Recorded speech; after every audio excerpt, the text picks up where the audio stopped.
Oh yeah, there's definitely back an accident. I'm not gonna go over there and get in the middle of it, but yeah, back too far in and hit that flatbedder back there. So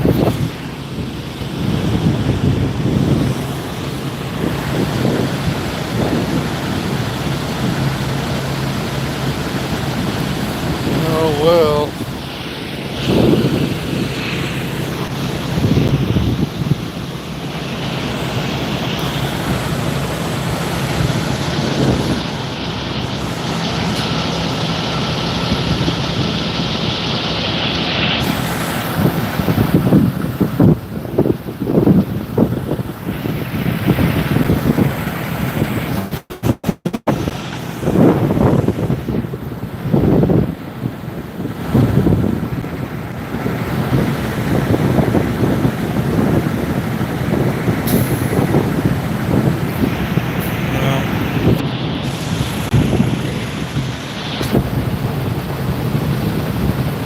Oh well.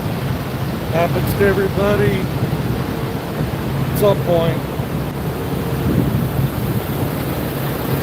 So I'm here at the Loves in I have to look at my GPS. I plugged my GPS in. I unplugged it. So but I'm just hanging out. I've got like 12 more hours on my 34 to finish. So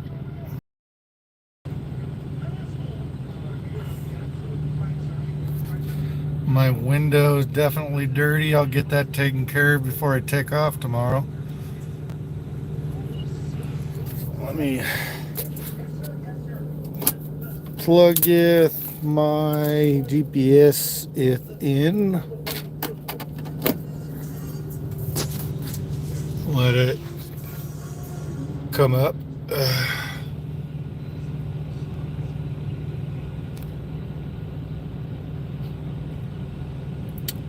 Finally got to move. Poor guy. I feel sorry for people who get in accidents. Happens to the best of us. It could happen to anybody. Anybody that, you get tired at the end of your shift and you try to back into a spot.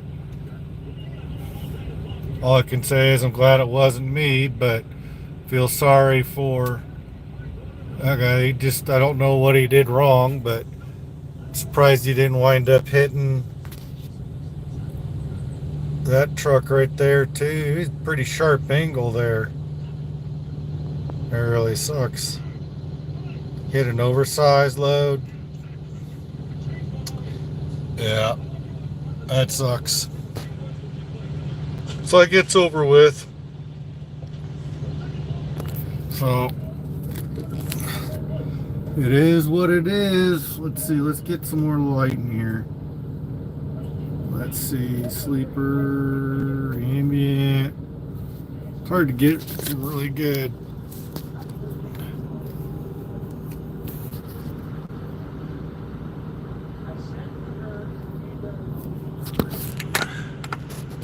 Let's see. Got my power to that dang thing. No, it's this, I think. Ooh, well, I've just got like a couple hours left to Texas on I-10, and then I'll be popping up into New Mexico and across Arizona. So, I've got till that 3 o'clock to get there. So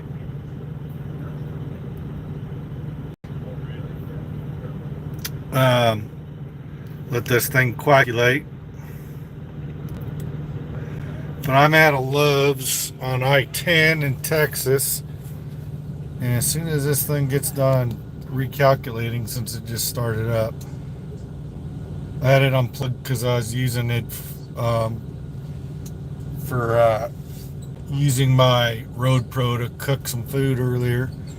I'm in Fort Stockton, Pecos, Texas at the Loves, for any of you that are familiar. So I'll be taking off early in the morning. That's where I am. Let me turn on the messages here. They're turned on now. Yep, that's about where I am right now, and I'm heading over to Montclair, California. So, let's see. I've got 15 hours and 19 minutes, but that's not accurate because obviously this thing thinks I can go 80 miles an hour when I can only do 65 top speed, and then once I pull into California I can only do 55. So whatever the speed limits are on the roads between here and there. So anyway,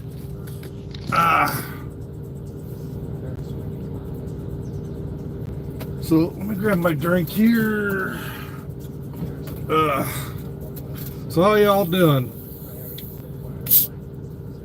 I cooked me some pork chops, some sort of sausage and sauerkraut in my Road Pro to Go earlier, and ate some of that.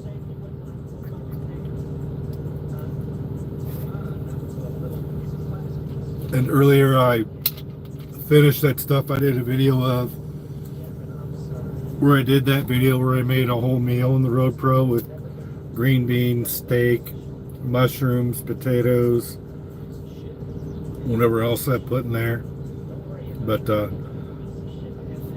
yeah, well, I wonder if that stuff got damaged that's on the back of his trailer. He definitely took pictures. So we got Ferris Bueller's Day Off playing on the TV back here. So anyway, I get my 34-hour restart will be done.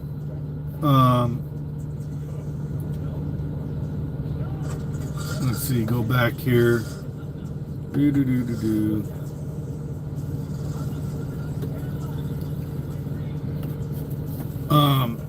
In less than 12 hours, in about 11 and a half hours, my 34 will be done. So I will get up around 6 or 7 o'clock and get ready to go and get back on the road. And then I just got 15 hours of drive time, 15 hours worth of driving to do. I'll drive out, I'll get as far as I can and stop, and I'll drive the rest of the way. And there should be no reason why I can't get there in plenty of time. So I should be able to take off somewhere no later than 9-10 o'clock, get over, drive a full shift, and get up in the middle of the night or whenever my 10 is over and drive the last 4 or 5 hours over there. So, or 6, whatever I have left once I get over there. I'm anticipating I might not make the total time that I might be able to normally in some of those areas, especially once I get into California and I can only drive 55. That'll slow me down a little bit. Not that a lot of truck drivers slow down for the 55 mile an hour speed limits in California. They go full speed ahead and don't even slow down. So hopefully I'm going to be going through there at a good time of the day so I'm not hitting as many of the slow ups. And then after I deliver my load, I'm going to head over to Colton to the CR England yard terminal, whatever it's supposed to be. I don't even know what it is. I'm going to go over there and see if I can't get, hopefully,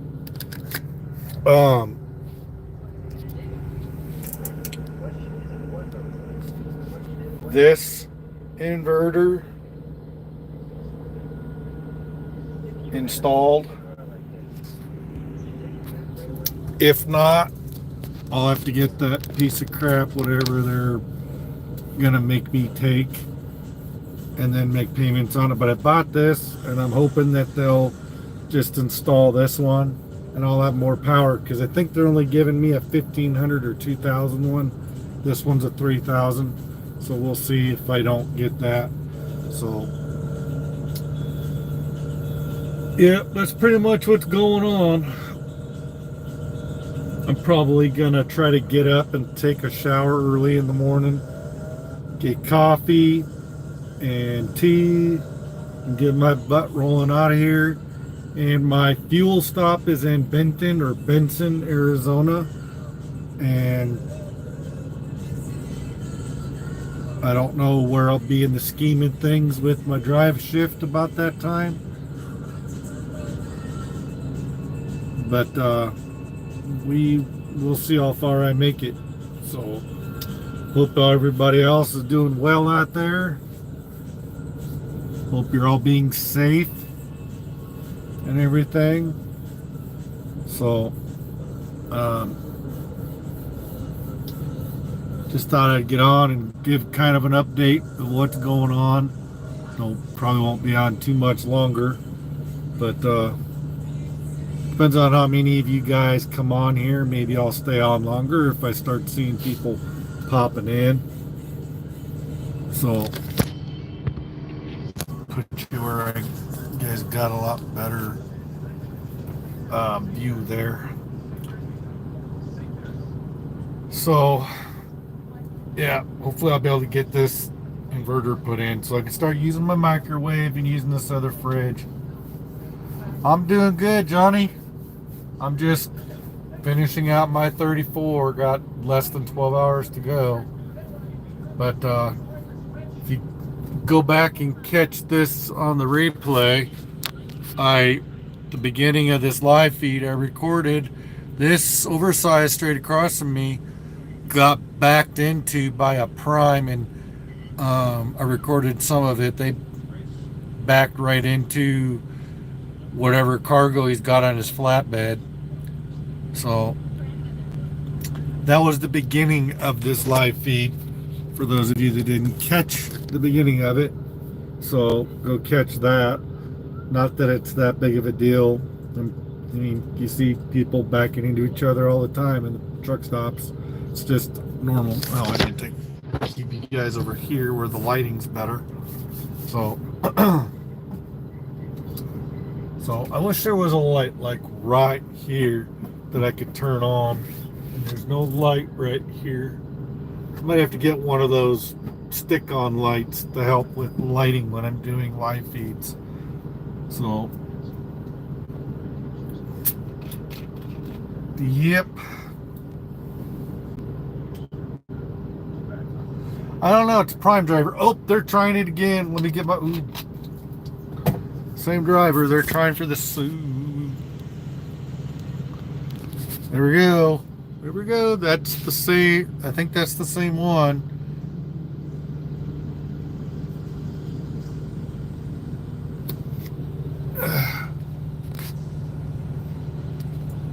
I think that's the same one that backed into that guy. There's a Prime truck just like it if it's not the same one. Let this other truck get out of the way. But yeah, Prime driver, Amazon Prime, and they backed it. Yep, that looks like them. Has to be them, because there's nowhere for them to go down there. They probably tried to get into a spot over there. No, not Prime Inc. It was Amazon Prime, yeah. Right there. Let's see if they... Let's see. There's the dude right there that he backed into. Rastafarian looking guy there. It's the best way to describe him. Got the dreadlocks going on. Filling out an accident report, maybe? I don't know.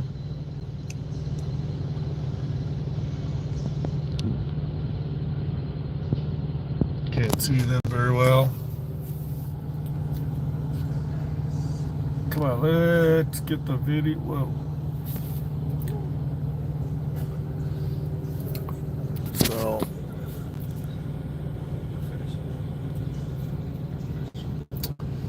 yep.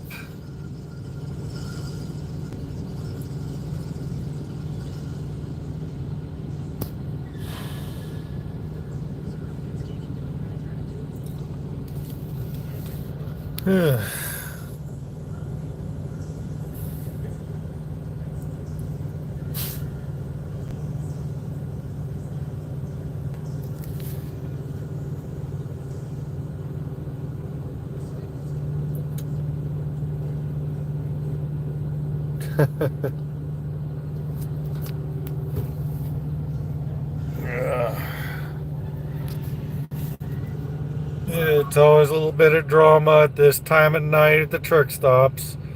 Everybody fighting over truck spots. I'm glad that I got my spot in the middle of the night. Or, well, what time was it that I got this spot?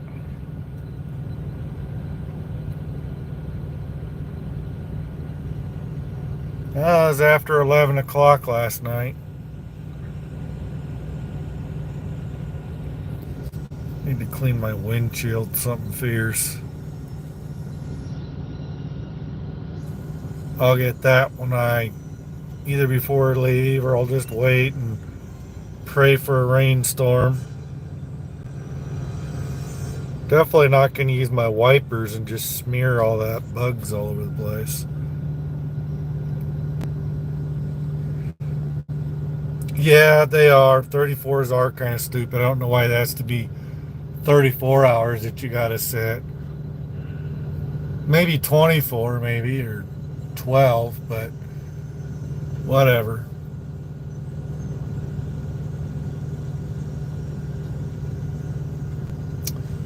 Yep. But this Amazon Prime hit that oversize. If you see that oversized guy, this guy was trying to back into this spot right where that guy in the orange shirt, that's his oversized truck, and he tried backing into that spot and hit the oversized truck. I mean, back corner of his trailer. I wonder if there's any damage to it. And of course, this guy's gonna back right in my way.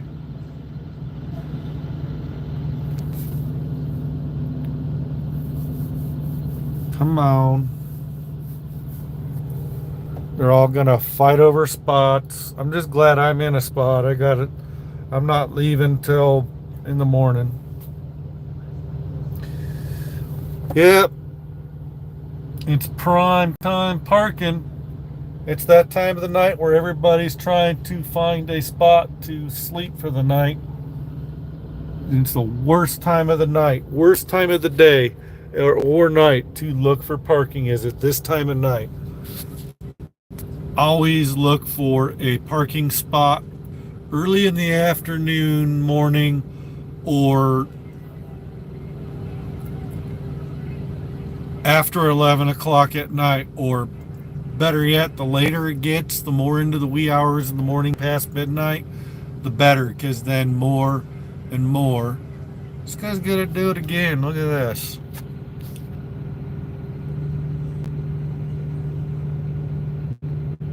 And he's too close. He needs to have his trailer out more and hook it in if he's gonna make it in there.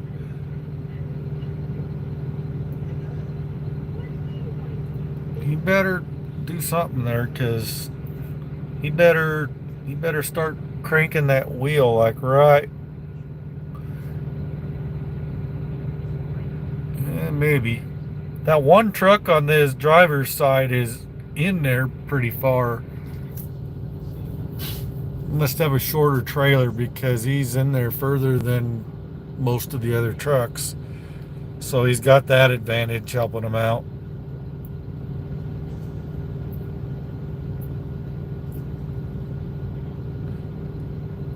Dude's out there helping him so he don't hit him again. You in there?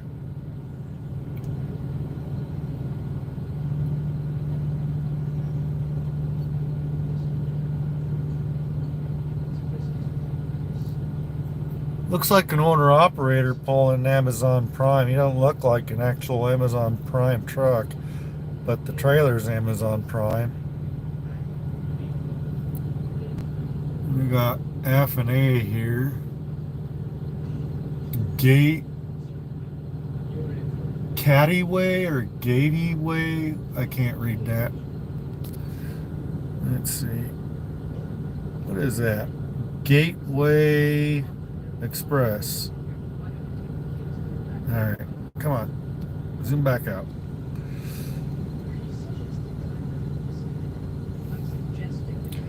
You just see our Inglendo across the way. He showed up sometime earlier this afternoon.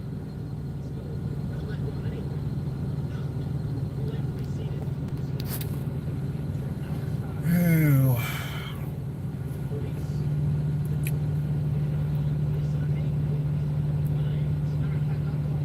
It's pretty sad when this is the most entertainment we get as truck drivers most of the time.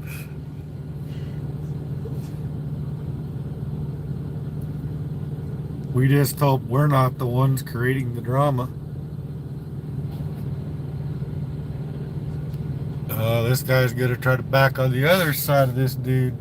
There's room over there, but how come these guys don't give themselves more room? You can't get that close and back in because you gotta crook that trailer in, especially, whatever. Let this guy do it however he wants, but if you get too, you can't hug the things that are gonna back. You gotta get out a little bit more and then hook it in, and then you can get in there straighter, easier if you know what you're doing. And most of these guys try to back end way too fast, thinking that being fast makes them look more skilled. I always try to do it creepy crawly, and then I don't make as many mistakes and I get in there quicker. Oh, hold on. I gotta get my charger. My phone's getting low on battery. He flipped around. He gave up.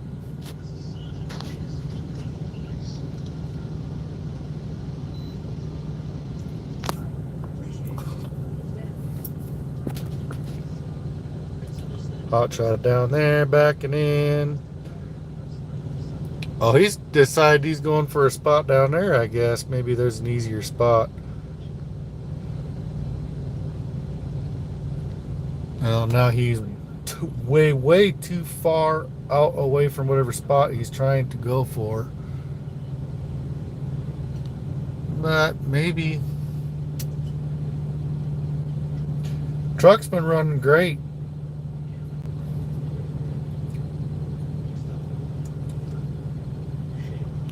Hopefully I can get that inverter installed in Colton on Monday. If I'm extremely lucky, Sunday or Monday, they'll take the time to install it for me, or install some sort of inverter. If they won't install that one, I'll go return it. I've only got a couple more days left before I can return that to Harbor Freight. So it looks like he's going to get it into whatever spot.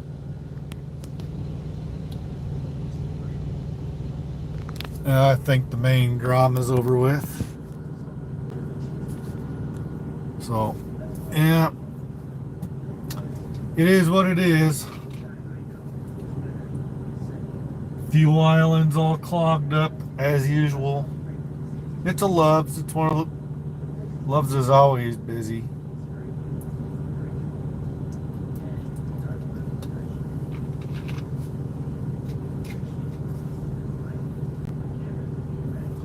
Hopefully Colton, California. According to another driver that I talked to a lot that used to be a co-driver of mine, he's an older guy. He used to drive a lot down here, and He's familiar with a lot of these highways down here.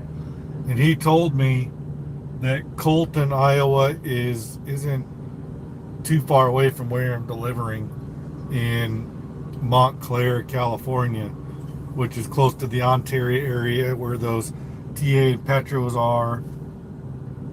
So I plan on going there and parking there. If that's actually a Sierra England Yard terminal, I don't know what it is.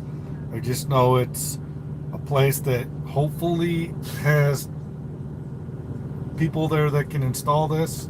I'm gonna be really disappointed if they don't have anybody there to install this or install a inverter, because I have a microwave and a second fridge down here. Oops.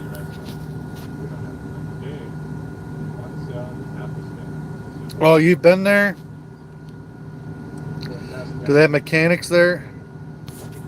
See, I got this fridge on the floor, and then I got that wolf box on the top, and that wolf box you can set the temperature on. And right now I got it set at 34, but it will go to freezing temperatures. So I plan on using that little thing as a freezer, and then turning that, and as soon as I can power that fridge down there, I can use it as a regular fridge, and then I can actually have some frozen stuff in there. I could do ice cream if I want. So let me put you guys over here.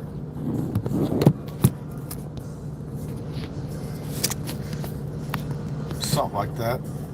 That'll work. Ugh. Just hanging out. I have a few years back, I was going to go through orientation there. Yeah. Alright. Well, hopefully they got mechanics there that will install this stupid thing. I don't have any of the accessories. I didn't buy any cables, and I watched the video on how to install, and one person was adding a fuse in the middle of the positive cable, but I'm not gonna I don't feel comfortable touching it. It's not my area of expertise. I'm liable to hook it up wrong, put it in the wrong spot, and fuck something up. So I just don't feel confident in my ability not to do it wrong. I was thinking about just hooking it up, buying the cables, and just hooking the positive to positive, negative to negative, and just running the wires up around through the door and behind the driver's seat, and then just running extension cords over. But I'll just let them install it. Hopefully they'll install that one, because that one's 3,000 and I'll be able to power more stuff. So it's got 4 plugs. It's got, yeah, it's 3,000 power wanting for.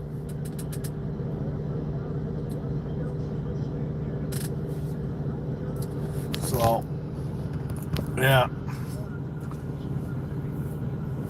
I wish I had some better lighting in here. Really not a good place. Like, no matter where I put this, my lighting sucks, because I don't have any lights right here other than the light from the top right here coming down, but this stuff's in the way. So I might think about buying some of those stick-on lights where you just tap them, you know. Unfortunately, those are battery powered, and I don't feel like doing any battery powered crap and having to replace batteries all the time, so probably won't bother with it. It's not that big of a deal. But yeah, this place was packed last night when I came in. I There was a few spots though, but the funny part was there was all kinds of people parked out on the side roads over here.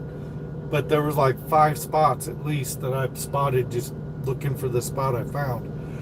And then when I got up this morning and actually started looking around, I didn't get up right away. I just kind of stayed in the sleeper berth for a while. I got up and looked around and there was hardly any trucks around. I thought about reparking, but I didn't want to mess up my chance messing up my 34-hour reset. So I just stayed where I'm at. And then I'll go to sleep here in a couple hours and get up.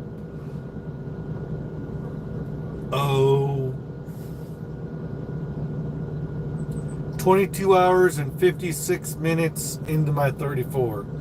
So I just got to get up and like roughly 10 hours and get on it. And I'm still going to be early to my drop because I'll drive my 10-11 hours and then only have about 5-6 hours left to drive the rest of the way, depending on how good of time I make. So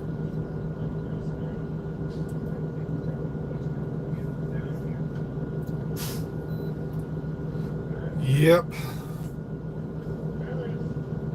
I stopped on the side of the road yesterday and picked up some cactus pads, and I got all kinds of little burrs in my fingers from picking those up. I kicked them with my feet, but I didn't want to get them with all kinds of toxic stuff on them, so I didn't want to use my fuel gloves. I didn't have any other gloves to use.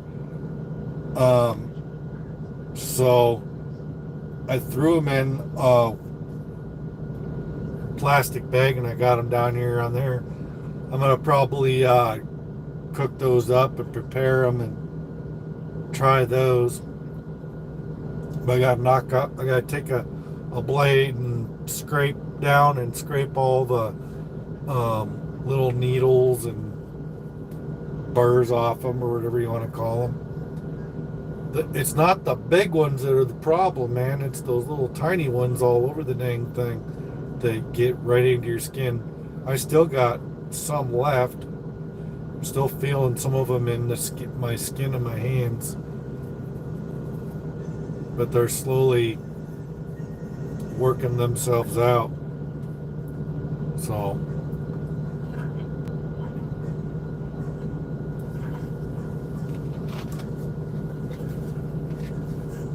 try some of those cactus pads. I gotta look them over. There was some red stuff on a couple of them, so I don't know if that means that they're bad. So I might be just throwing those out anyway. I like to try different things. So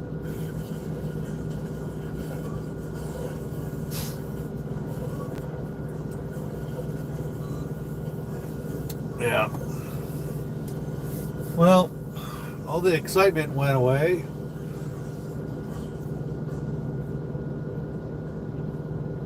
The only place that's busy now is up at the fuel island. Typical, everybody fighting for the fuel pumps and people parking and taking forever to get back to their truck.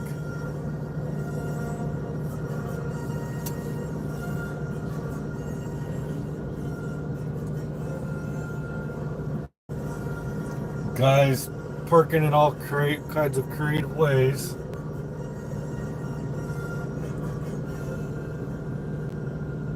I just try to avoid the end spots. That's the perfect spot to get hit.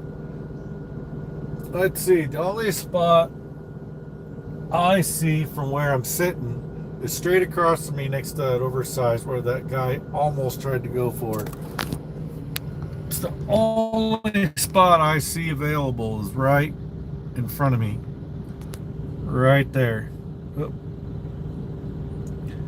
It's the only spot I see available that I can see without getting out and walking around. So I know that there's that spot right next to that oversize. And that is a semi pulling a low profile flatbed, shorter trailer.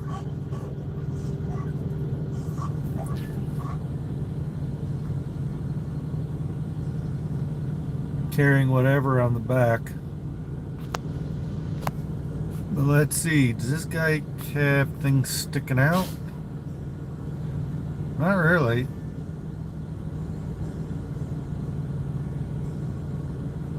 So a guy could easily back in there beside him. It's just a harder back because you got to back around the front of him. He sticks out further than the average Joe.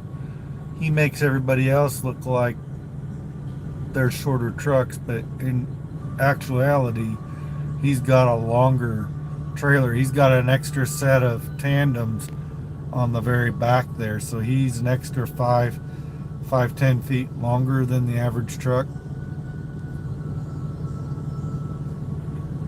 All right. Well, come on. There we go. There we go. I don't know how much longer I'll stay on, but I don't know. I'm gonna put you over here where the lighting's better. Keep forgetting. So, yeah. Now it's just getting boring. Run out of stuff to talk about.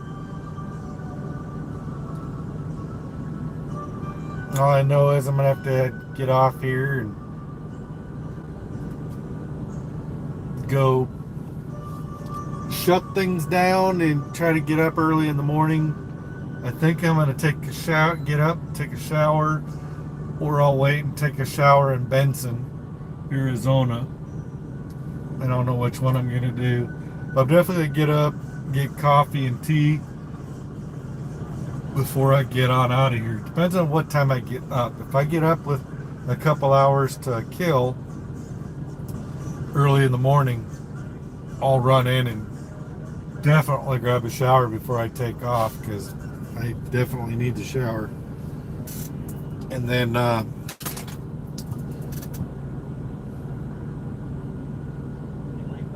yeah, thanks Johnny. Have a good one. Drive safe. So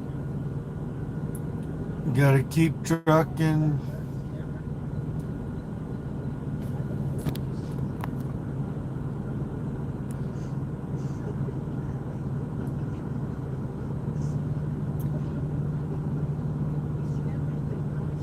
Oh, hey Wes. How's it going?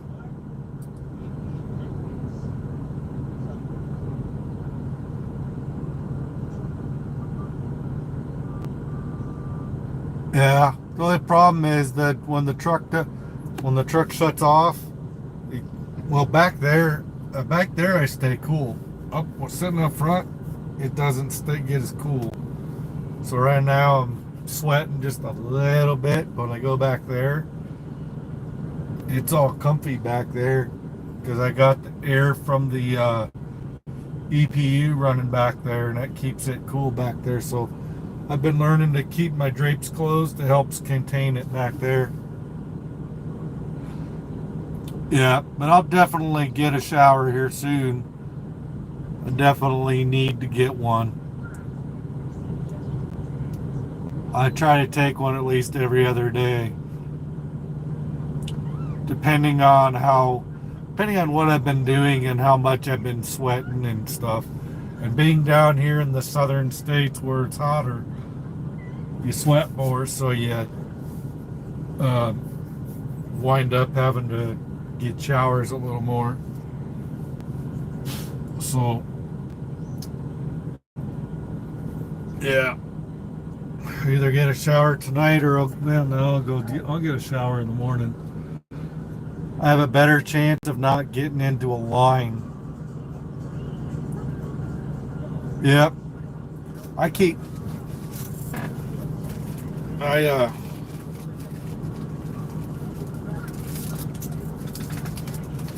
I keep toothbrush and toothpaste in my pocket at all times. That way I can brush my teeth on the fly. Get this fold up Colgate.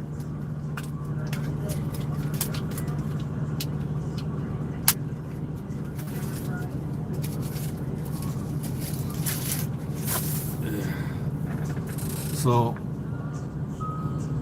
yep. Keep that in your pocket. And then whenever you go inside and you need to brush your teeth, you just got to remember that you have it on you. And you can just go brush your teeth real quick before when you go wash your hands, you can brush your teeth real quick. It doesn't take but a minute. And it's always on you. So I keep that in my left pocket at all times. So,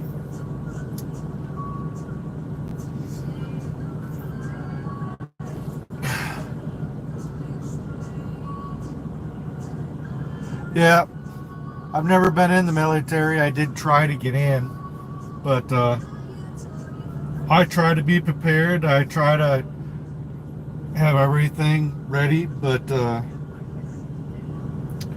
lately I've kind of let things go a little bit. I really got to organize the truck again. When I go back on home time in July, there's some stuff coming off this truck,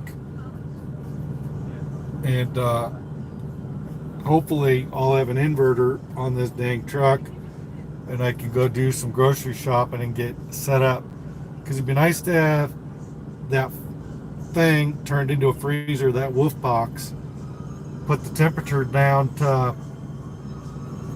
freezing temperatures, and then keep things like a whole bunch of meats and stuff in there to eat off of, and then have that fridge filled up with a few things and get things set up a little bit better.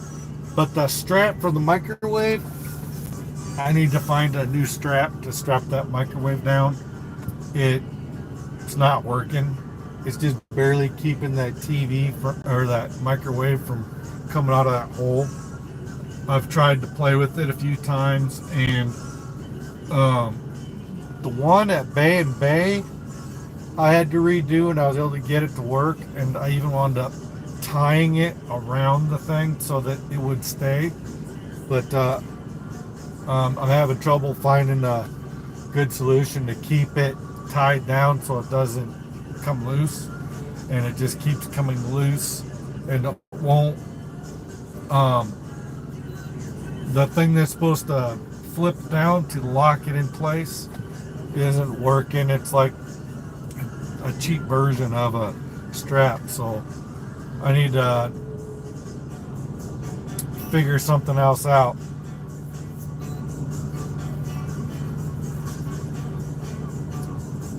But as soon as I get that inverter working, I'll be able to start using my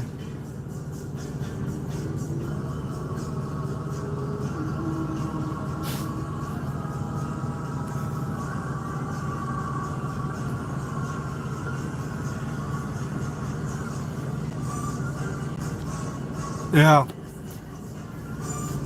Problem is, I'm not as good at remembering anymore, because I've gotten so used to having it in my pocket that these days I forget that I have it on me. When I first started doing it, I remembered, and I was brushing my teeth on a regular, but I forget a lot. So, but I try to remember when I going in. I'm trying to force myself to remember when I go into the truck stop, when I'm in the bathroom, to go ahead and brush my teeth sometimes, just to make sure I'm doing it. And then somewhere I've got some flossers. I think they're back there on the bed.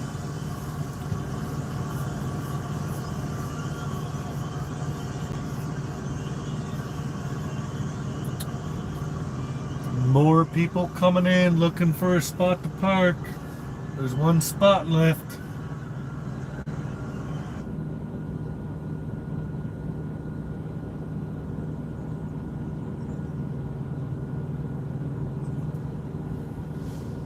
Yeah, I hear you. Here comes Legend Transportation looking for a spot. Does he find a spot? Oh, here's another truck. They are coming in. Are they going to find a spot? He's going all the way to the end, and he didn't give himself room.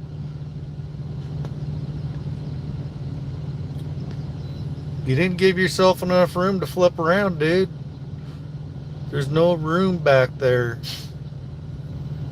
You gotta hug the left or the right, or you can't flip around. You screwed yourself out back there. Look at him. Gotta think ahead. If you don't know what's down there, you gotta stay to the left or the right and give yourself room to flip around. Some of these guys just don't think, and they put themselves in a jam. And that's how they wind up getting themselves into stupid accidents in the truck stops, because they're not watching what they do. Look at him down there, getting himself all in a mess. Let's hope he don't hit nobody.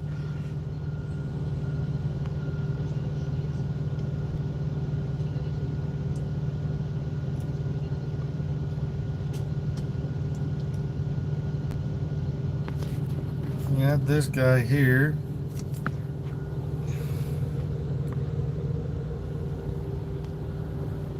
What is he thinking he's doing?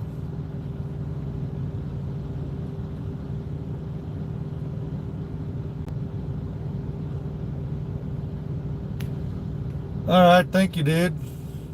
Yeah, I got a lot of different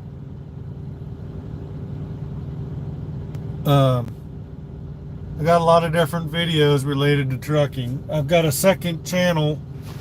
I've got a second channel called Jason's Creative Adventures, and I want that channel to have more things, but that channel is where I try to do a lot of artistic things, survival things. I did just a couple of deadfall traps, primitive deadfall traps. I want to do more survivalist like stuff.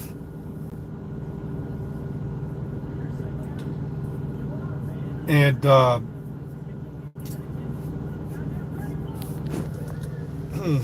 let me see if I even know how to do that.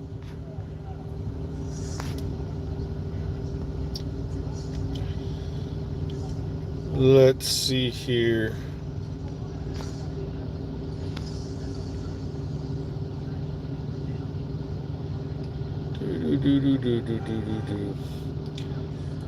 Let's see.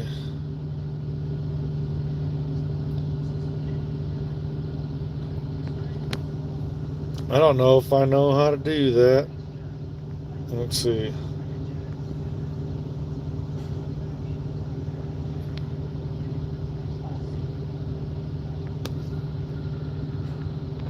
I don't know if I know how to do that.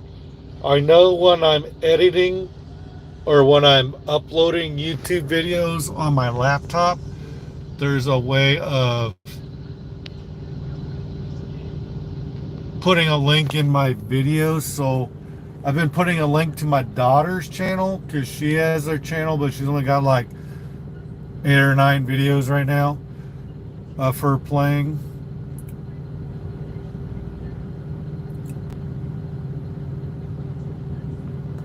This guy's gonna mess this up too. But my other channel is Jason's Creative Adventures, and I do a lot of artistic stuff.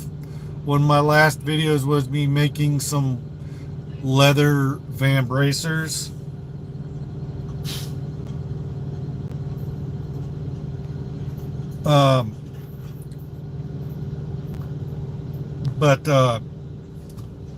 Yeah, I do a lot of different artistic things in there, but I just don't have the time to do the videos I really want to do. Who's this guy hanging out? Is he a trainer or He just some other trucker helping this guy out, or the co-drivers. Here's another driver coming in to mess things up, driving too fast, not realizing there's nowhere to flip around down there if you don't. Look at this guy. It's a dead end, dude. There's nothing down there. It's a dead end. I promise you, it's a dead end.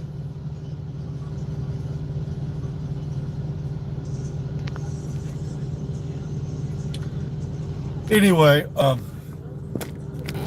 got everything from paintings and where I've done paintings, where I've done some leather work, where I've showed how I show how I make my own leather journals. I want to take some time and go out in the woods and do like shelters and stuff. I want to get into that stuff more, but I don't have time to go out in the woods, especially now that I've gone fully over the road. And it was hard enough when I was hauling mail and I was only gone a couple days at a time, because when I'm home I got the wife and kids and all that stuff that take up my time. So on that channel I've showed me fixing up my garage, building, getting my wood, kind of a wood shop, using not really high-end tools. I haven't really been able to, it's a real hodgepodge of stuff. That's why it's called Jason's Creative Adventures, because I do a lot of creative things. So I've created several of my own symbol or code systems, which I write in code in my journals, but I just don't journal anymore like I used to. About 12 years ago, more than 12 years ago, it was more like 14 years ago, I went through kind of a really weird time, and I started journaling in a journal that I had bought from Barnes and Noble, and I journaled all the time, and I was drawing in it, and I was making up symbols. And my first symbol system has dang near 1,700 symbols in it. I don't know what the actual count is offhand, but then I went and created a whole new code system, which is easier to remember, and I use that.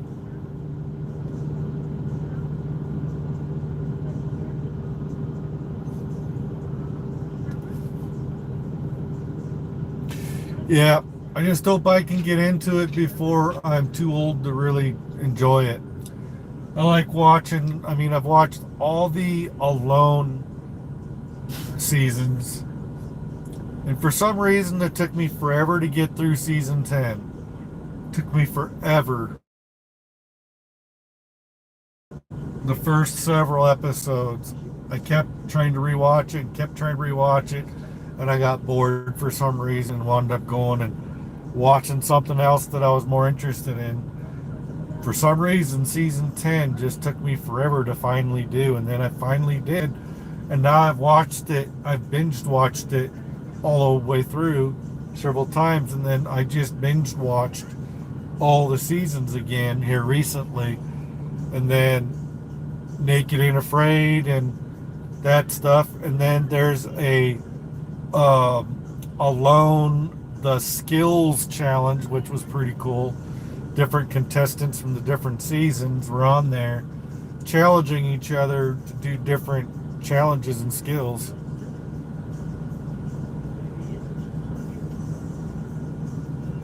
Yeah, I'm gonna be 48 in November, man, and I don't feel like I'm 48. I still feel like I'm a kid, but I've run myself ragged so much that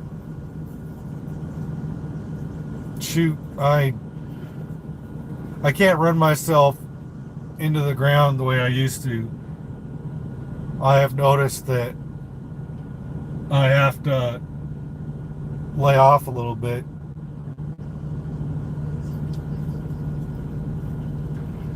Yeah, it's different for everybody though. It depends on your own health, how well you've taken care of yourself, your own body's constitution. Because, some people can do all kinds of things to their body and run themselves ragged and they do well their whole life. And other people, there's people that like me and my dad both. Me and my dad both have a good constitution. We very rarely ever get sick. If we do get sick, usually it's pretty mild and we don't really slow down. Now my dad's in his mid 60s. I can't remember exactly how old my dad is right now. But now he's older and everything. But me and him both have that same constitution where we rarely ever get sick. And guys like us, we do very well, but if we ever do get sick, it knocks us down for the count worse than it does people that get sick all the time. You got people that get sick all the time. Those people seem to live forever. People like me that rarely ever get sick and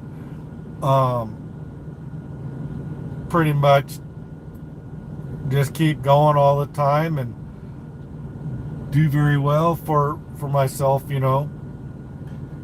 Guys like us, we tend to eventually we get something and it just takes us down. Sometimes it kills us, sometimes it just knocks us down so that we have to slow down. So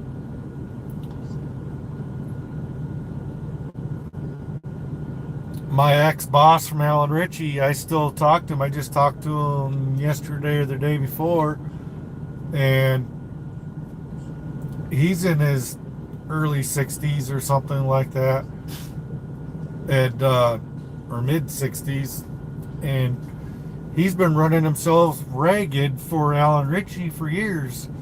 I mean, that guy would work harder than anybody. He would do the schedules for all the drivers, drive truck and run routes, go out with drivers sometimes, and also figure out for Alan Ritchie how to make things work when they had to run routes differently because of like avalanches in the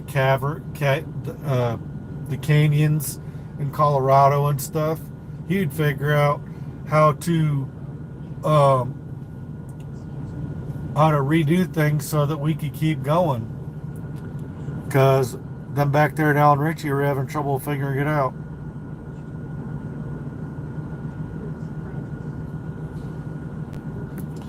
Yeah, my mom died at the age of 52, the year right after 9/11, and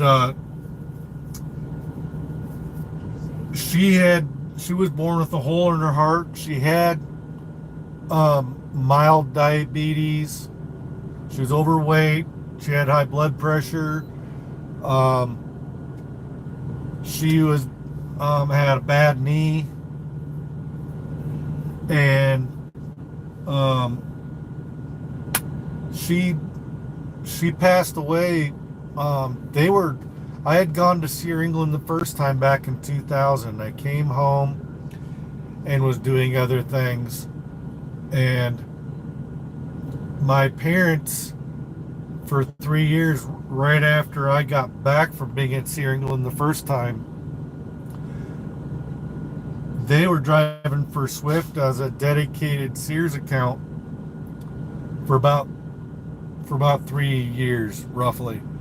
And when 9/11 happened, I just so happened I had come down from Minnesota because I had been living with my grandparents up in the Brainerd Garrison area up there by Lake Mille Lacs, for anybody that's familiar with that area. About an hour north of Minneapolis, St. Paul area. Anyway, I had gone and been living out of my car in Chicago working out of Labor Ready, if anybody has heard of them, doing day labor work for a few months. And then I went back to visit my sister, and basically the clutch went out on my car, and I wound up in my sister's house and started working back at my old job in town down in Lamoni, Iowa.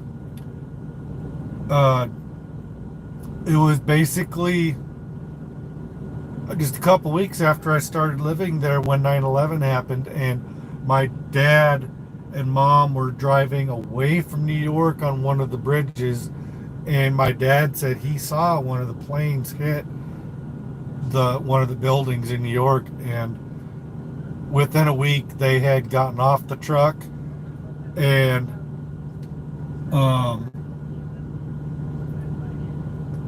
we were all living at my sister's house. And that next March, I remember it was a Sunday morning. I was getting up to go supervise the I can't remember if I was going to go to the dining room or the dish room. This guy's going to pull his ass in instead of backing in. One of those hotshot guys. He's going to pull in next to that oversized. And he didn't pull in wide enough, so now he's... Ooh.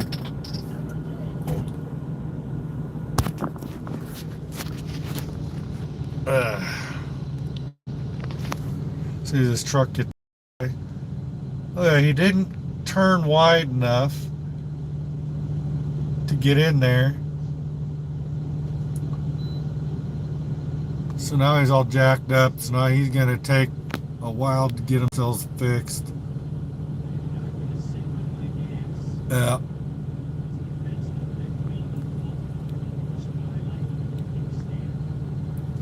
Anywho, can't remember why I was telling this story now, but I must be getting tired because I'm starting to be all over the place and ramble. Where's my cat? There it is.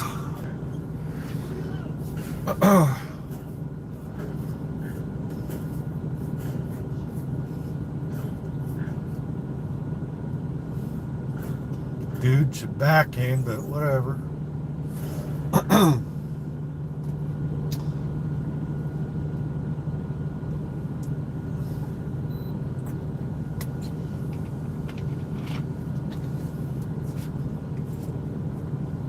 Totally forgot why I was telling you guys that story. So I don't know where I was going with that. Sorry. Let myself get distracted.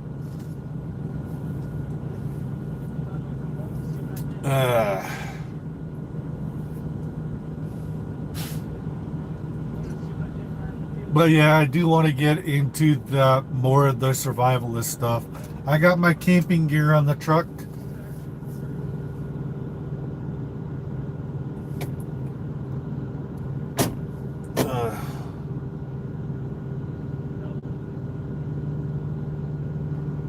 Oh yeah, Okoboji, huh? I don't remember where Okoboji's at. I've been all over Iowa, and I know it's fantastic.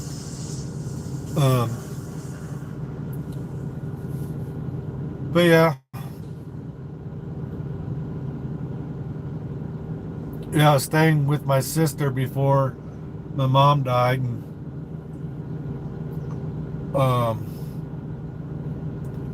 yeah, but there was I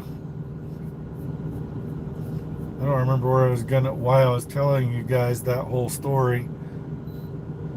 Near Spirit Lake, northwest Iowa. Okay. Yeah, I've been up that way many times. I was all the way up in Spencer, Iowa, not too long ago. before my last home time, actually. I delivered in Spencer, Iowa, and then I hung out at that Walmart for a day or two before I was able to drive on home. So, um,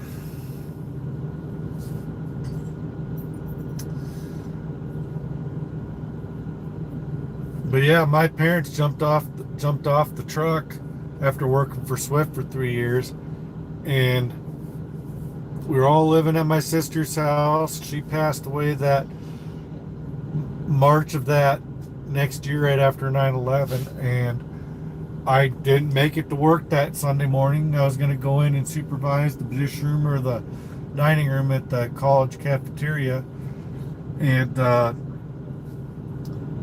um, didn't go in, and I was off work for a few days and stuff, and um,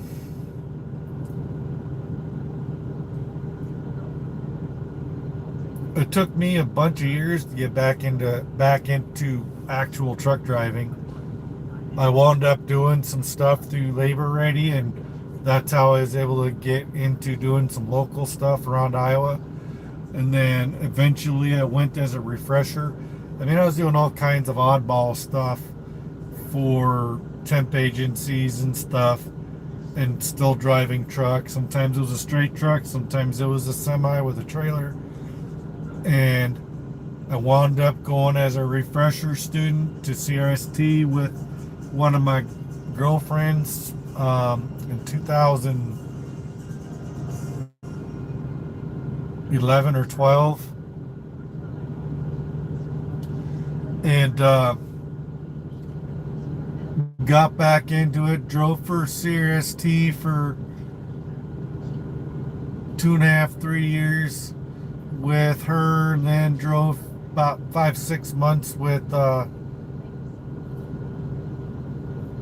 and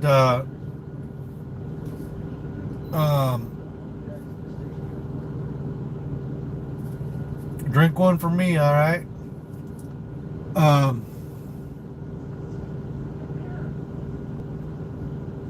um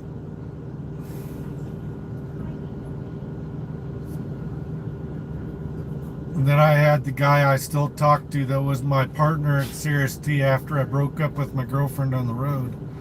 She went home. I kept driving for CRST, and George became my new co-driver. We drove for about 6 months, and I met a lady at the Denver Sat Brothers. I remember very, very explicitly that I went into the diner there and ordered that Sat Brothers in Commerce City there. And George was out playing World of Warcraft, and on my laptop in the truck. So I went in and ordered me a taco salad, and this lady named Cherry, who wasn't working for Alan Ritchie at the time but had been a driver there, gave me my boss's number to call, who became my boss later, basically. And we wound up both eventually going to work for Alan Ritchie, but I wound up going there first, and it took George like 3 or 4 years before he wound up actually coming to Alan Ritchie to become a driver. And I was there hauling mail. I had, got my own apartment and stuff. George went back and forth from CRST. He got married, moved down south, got divorced a year later, moved back up to Iowa. He was all over the dang place. And he finally wound up coming to Alan Ritchie, and originally the plan was he was going to, as soon as it was like a DWI or something he had on his record that still had 9 months to go before it was old enough, before Alan Ritchie could hire him. Well, so I went to Alan Ritchie and was driving there, and I drove there for 5.5 years, had different co-drivers. And then eventually I quit and went to Randy's, and I had the best driving record before I went to Randy's to haul liquid egg. And then I went to Randy's and I just had nothing but problems once the snow hit. Once it started getting cold out, frozen brakes every friggin' day, every time I stopped. Brake pads would freeze to the brake drums or the brake pads and stuff. And just had nothing but issues and dragging. I just couldn't catch a break. I got a couple of speeding tickets in the Randy's truck and in the brand new minivan that we bought at the time, that I still regret to this day buying a brand new van, because I'm still paying for that thing, even though I returned it because it was brand new and way too expensive.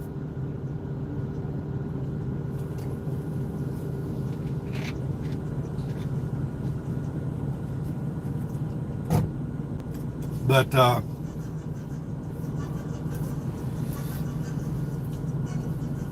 I had to go through Sierra England, a bunch of other different places, CRST. At CRST, they showed how to chain a loose tire on the carpeted floor in the front of the orientation class. This guy threw a chain on this tire, put with bungees and all, and said, and it was the closest thing I ever saw to chaining before I went to Alan Ritchie. When I was at CRST for that 3 years, all we ever did was chain swaps with other drivers. If they'd go, okay, how many chains you got? Okay, well, this driver's gonna go through the mountainous area. He's gonna need chains. You're going another way. You're not gonna need chains. And so I had to meet up with drivers and swap chains. It was dumb. I didn't know how to chain at that time. Now that I know how to chain, I believe all drivers should know how to chain.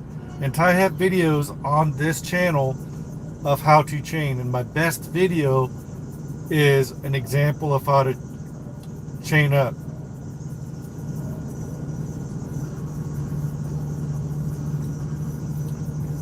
Yeah, that's true. Life is the best teacher. Sometimes I wish I could go back with the knowledge I have now and restart at a certain point earlier in my life and redo some things and make some different decisions. But it's okay. Life ain't too bad in comparison to some. My life isn't too bad. I got 2 daughters of my own and a stepdaughter. Even though they're kind of a pain in the butt. Whoops. Hold on to the cord. Knocked you all down. But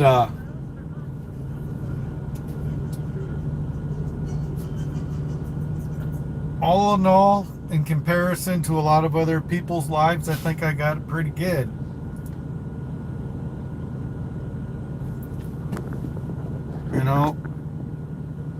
There's always those things that suck in our life, but I always remember it could be worse. There's a lot of people don't even have jobs. There's a lot of people suffering. There's a lot of people suffering that don't need to be suffering because they just never bothered to learn to be more self-sufficient. There are still a lot of people out there that are way too dependent on other people. My wife's father has never driven his entire life. He never got a driver's license. He's walked or gotten rides his whole life. And he's got poor health. He's got major diabetes. He lost part of his index finger because of diabetes. And the guy has not learned his lesson. He's 72 years old. And he still drinks diet soda. Oh, it's diet soda, Pepsi Max Zero, it's fine. And he eats Swiss rolls. He eats things that are not good for a diabetic, and he wonders why he's having so many problems getting around and why he's falling down all the time. The man is this close to getting put in a home if he keeps falling down, and if he winds up hurting himself too bad, he's not going to be able to live on his own in his apartment no more. He doesn't work anymore. I went and fished him out of New Jersey, Atlantic City, New Jersey, and moved him out here, and he lived with us for 2 years.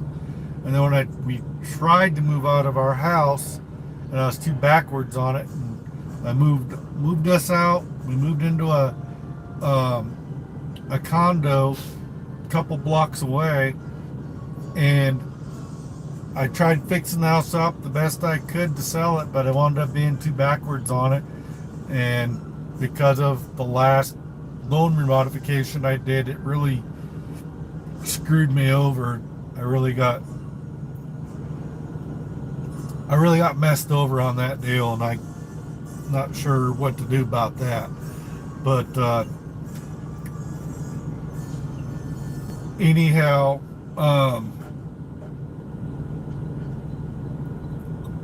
he's dependent on everybody else to get around.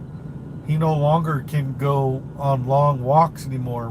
When he first came out to live with us, he was still being able to walk a lot, go a distance, but he's not taking care of himself. He's not eating the right things for a diabetic. He's eating a lot of pasta stuff, which is not good for a diabetic. They got to avoid all things with sugar stuff in it. And he drinks diet soda like it's going out of style. So when I was home more, I was giving him a lot of rides everywhere. Now he's having to get rides from his neighbors in his apartment, because we moved out. We moved him into his own apartment, and he likes living on his own. Because when he was living with us in the basement, my kids kept barging into his room all the time and waking him up.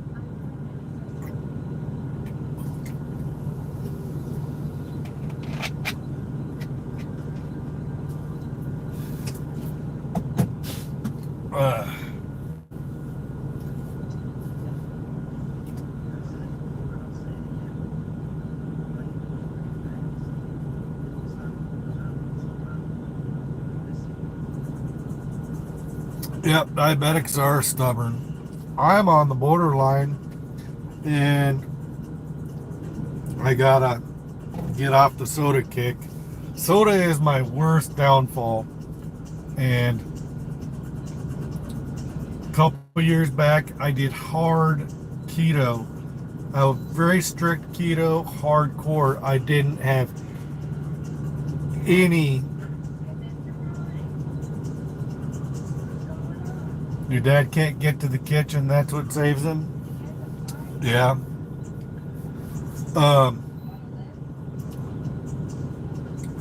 I was eating steak, bacon, eggs. I was having pork rinds, coffee, sometimes with butter in it. Actually, it's not too bad if you put butter in coffee. It actually tastes okay. That's considered a replacement meal because of the fat and the butter. What you gotta avoid is anything that has direct refined sugar in it, or anything breaded or bread, any pastas, anything that turns into sugar in your system. And then I was only eating from 11 a.m. to, it was either 6 o'clock or 8 o'clock at night. If I didn't eat between that time, I didn't eat. It was, you control the window that you eat has a is a big part of controlling your diet, intermittent fasting. And there was a couple times I did a few days straight where I did nothing but drink coffee, tea, or water, and that's all I had for 2 or 3 days. And that when you do that kind of stuff, it resets your body. And after you eat that way for so many days, you got to make sure you're getting enough veggies, and you got to make sure you're getting enough protein, and definitely getting enough fats. The key is to avoid sugar.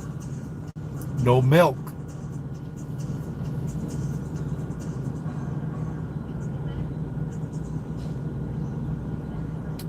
Yeah, I got off all that stuff by doing heavy keto. And if your health is out of whack, if your health is out of whack, you see all these things on YouTube, and you see all these ads. You got that guy on there talking about none of these fad diets work, and cutting carbs isn't the way to do it, and exercising isn't the way to do it. Well, who knows what to believe, because there's so many contradicting things out there. No one knows what to believe anymore. Basically, moderation is key, but when your health is out of whack, sometimes you got to take things to an extreme opposite level as where your health is, so that you can bring things into the middle. So if your health is way over here, you got to do stuff way over here so that you drag things in and bring it all in line. Kind of get what I'm saying? So if you keep yourself off all the sugary carbs and all that stuff, you bring your diabetic stuff in line, and you kind of correct it. As long as you don't become type 1 diabetic, and you keep it as just the type 2. Type 1 is supposed to be permanent, but type 2 is reversible if you do all the right things. And keto, I've proven it to myself, at least for me. Not everybody's the same, and not everybody can do the same thing. Everybody is different. So what worked for me might not work for you.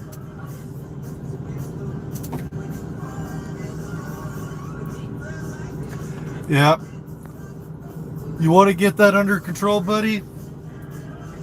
Control the window in which you eat, and get off of all carbs, or get it as low as possible. You can't be perfect. If you fuck up, don't worry about it. Just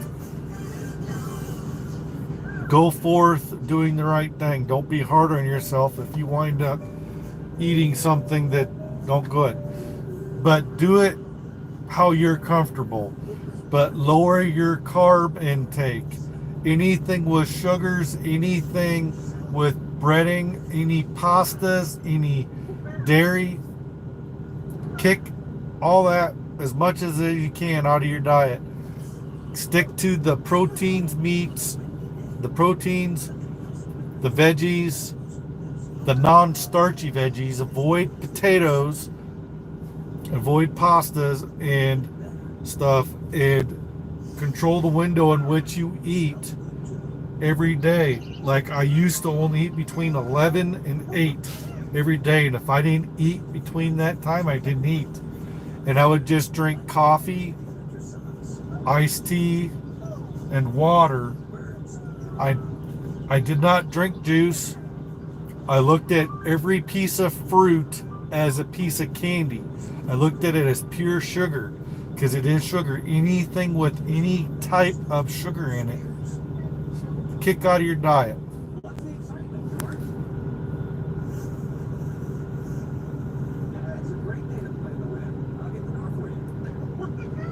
They say if it's white or yellow, stay away from it. Colors have nothing to do with it. You just gotta do the best you can and whatever. I've been fighting to get back on my keto diet. I just haven't had a big enough desire to push myself yet.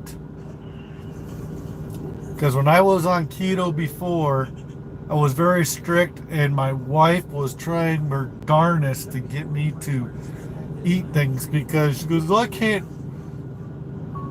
All she knows how to cook is carb heavy stuff from a box, processed stuff like Hamburger Helper, or making homemade spaghetti and stuff, or making things like that, unless it was steak and green beans or something like that. She was kind of getting herself stumped because most of the stuff that she's really practiced in making all the time was carb heavy stuff. And it was just like, it's not that hard. And there, during the time I was doing that diet and I was gone for a week at a time, I was cooking a lot of bacon and eggs and eating a lot of steak. Well, we'd go out to Outback a lot, and I would get prime rib, asparagus, and the mixed veggies with the squash and zucchini and broccoli and stuff in it. And I love BBB Eat Bowl, so good. Yeah. But you just got to do the best you can, and you got to work your diet program. And my answer to getting exercise was just doing things that required me to be active, like cleaning your house or doing yard work. Beef, bacon, butter, and eggs, yep. And non-starchy veggies. They even say corn is not a good one when you're on keto. Definitely potatoes. They talk about anything that grows in the ground is not a good veggie to eat, but I mean, you can have onions and stuff. You just want to avoid starchy things. Things that are starchy, avoid.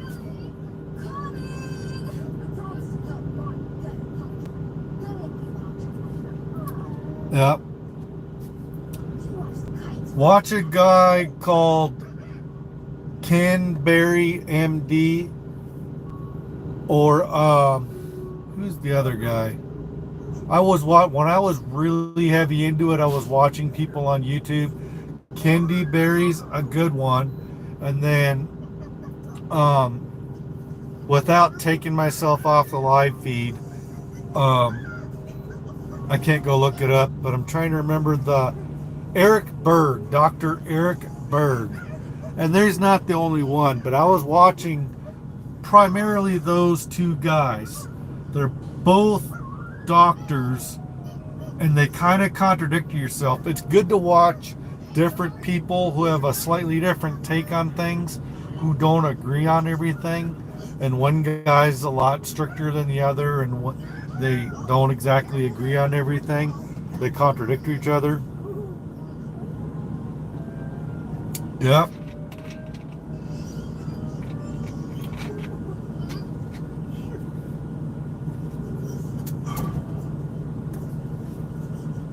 But definitely,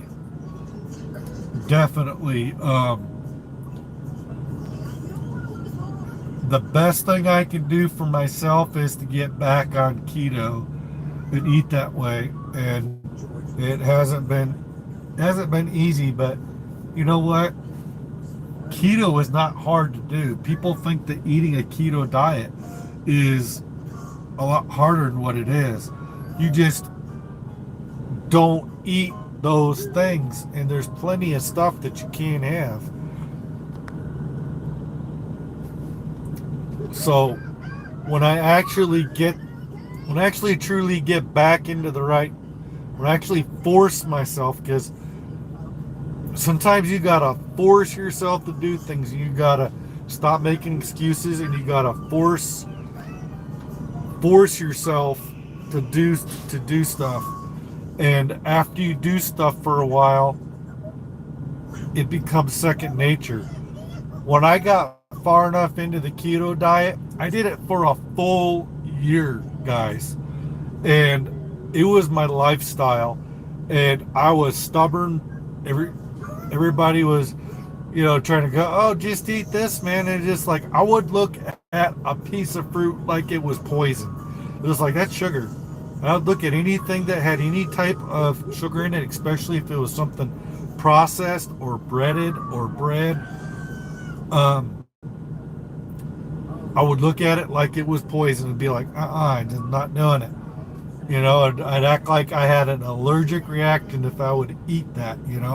I would avoid all the stuff that was not part of hardcore keto diet, like it was poison, or like it was almost like I thought that way. You look at it,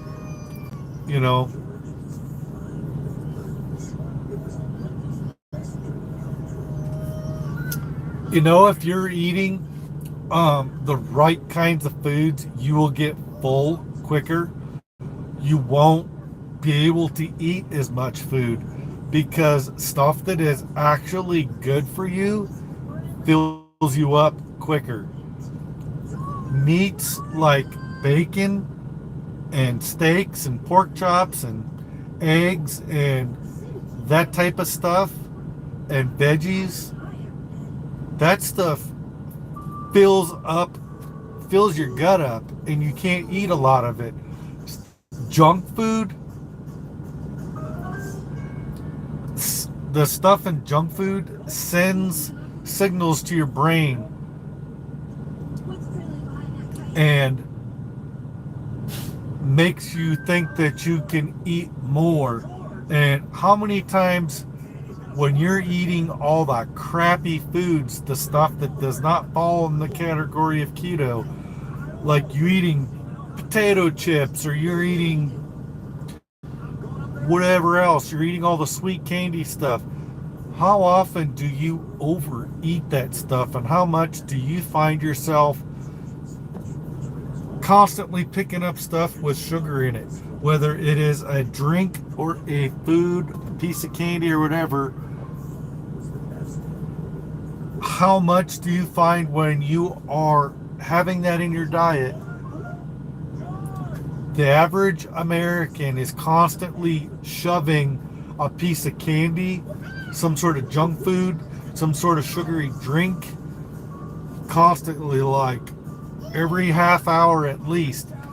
The average American is constantly reaching for something that has usually some form of sugar. And just because it isn't candy, it could be bread, it could be pastas, that stuff. Milk has sugar in it.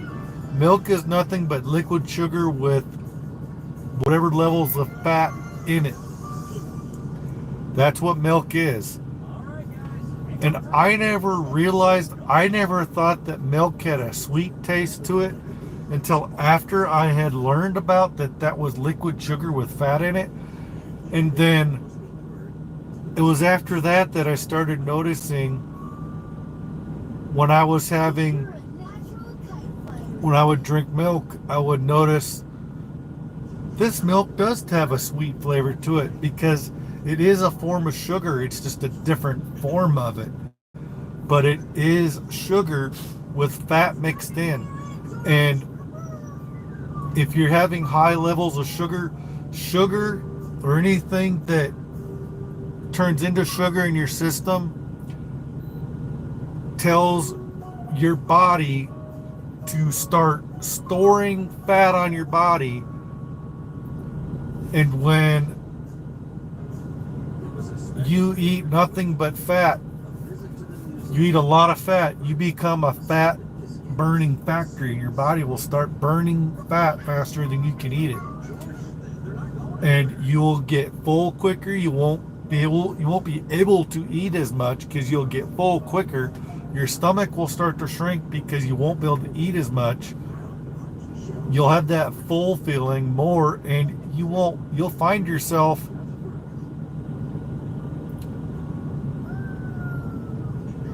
not wanting to eat as much. You'll miss meals and won't even notice it. And you will go through a period when your body, where you go through hunger pains, especially in the beginning. That first couple of months, whenever you change your diet, you're going to be hitting the bathroom. You're going to be having the runny doo-doos. You're going to be peeing a little more. Your body is going to flush itself. And the first mistake people make is the first thing that happens when your body decides to flush itself of excess fluids, you're going to notice that you've lost weight. And people's first mistake is, oh, I just lost a bunch of weight. They look in the mirror and they're skinnier in the face, their fingers, their arms and stuff, and they've lost water weight because your body flushes all the excess water weight off your body. Well, don't stop your diet, because that's just the beginning. That's just the first part of it. You got to keep going because you haven't lost any actual weight yet. You just lost the excess water in your body. That's all that's happened. So you got to keep going and keep doing the keto stuff, and you will start dropping the fat off your body.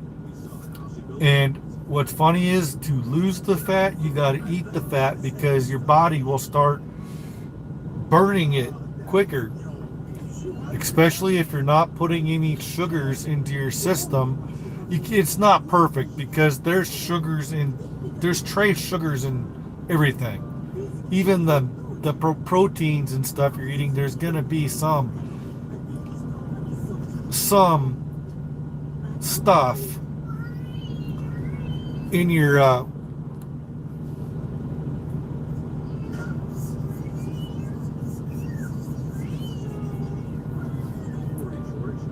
yeah. Yeah, I appreciate that. But yeah, I know all this stuff. I just need to start doing it again. And some of these guys you'll watch, a lot of people in the world talk about calories and eating all these calories and stuff. But in the world of keto, you don't worry about calories. You worry about you don't have to count anything. You just eat the right stuff until you're full, and then stop. The problem is, most people don't stop eating. We have been trained as a society that we have to finish our plate. And how many of us take way too much food? A human being does not need to eat the amount of food that is normally put on our plates. The average person eats way too much in a meal, and the problem is, we've been trained our whole lives that we have to eat 3 or 4 meals a day, if you count snacks and all the other stuff that the average person has all the time. You can eat a third of what the average person usually eats in the day and be perfectly healthy, especially if you're eating the right foods. But when you're eating all the junk foods, when you're doing this, which this is something I need to get off of. This is my worst thing right now. I've got a thing of Oreos back there that they got stale because the pull thing came loose, and so it got exposed to the air, so all my cookies are stale, so I gotta throw them out. So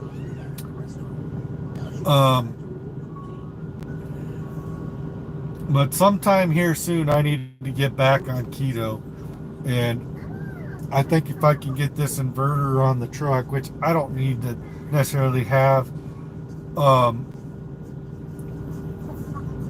the inverter or anything.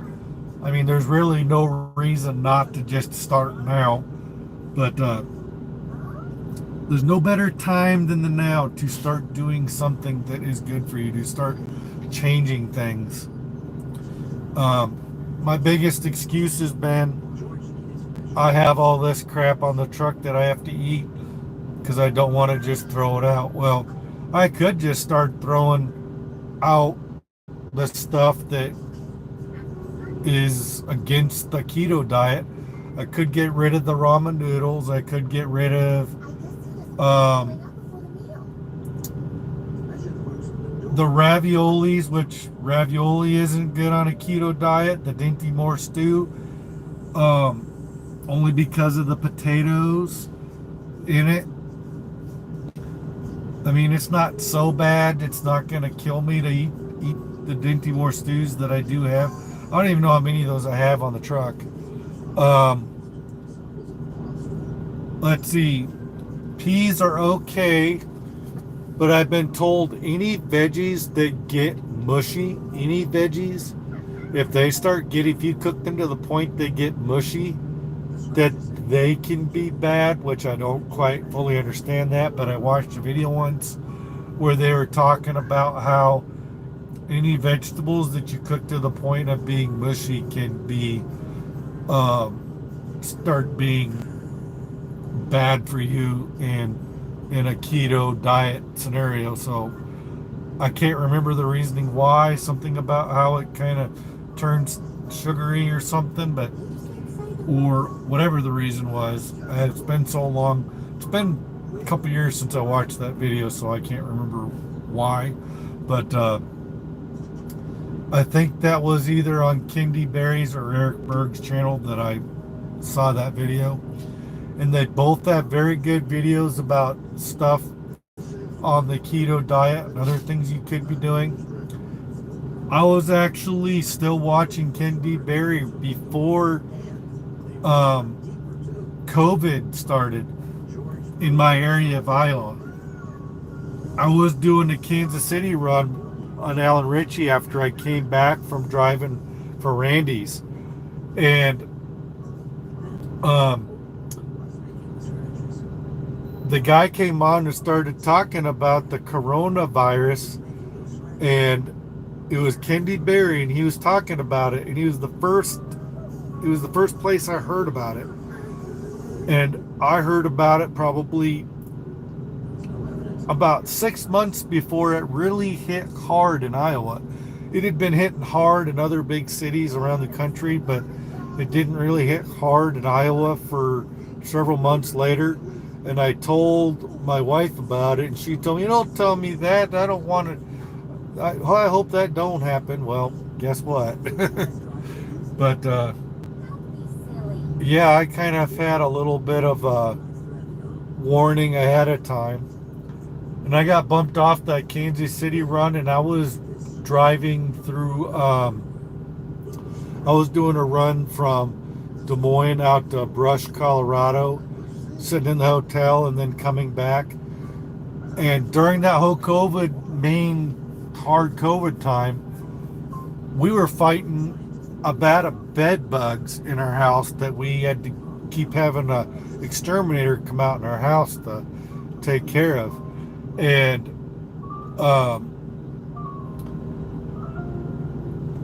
that stuff that they were coming in spraying in the house, and I think I might have had COVID undiagnosed during that time when I was driving back and forth, because my senses were off for a while, and the stuff that they were spraying and foods I was eating around that time just tasted really weird.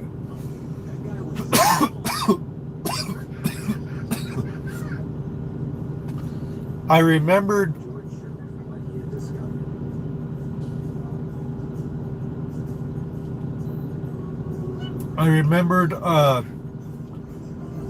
everything having like this weird sweet, mild sweet flavor to it, and flavors just were off and everything, and um,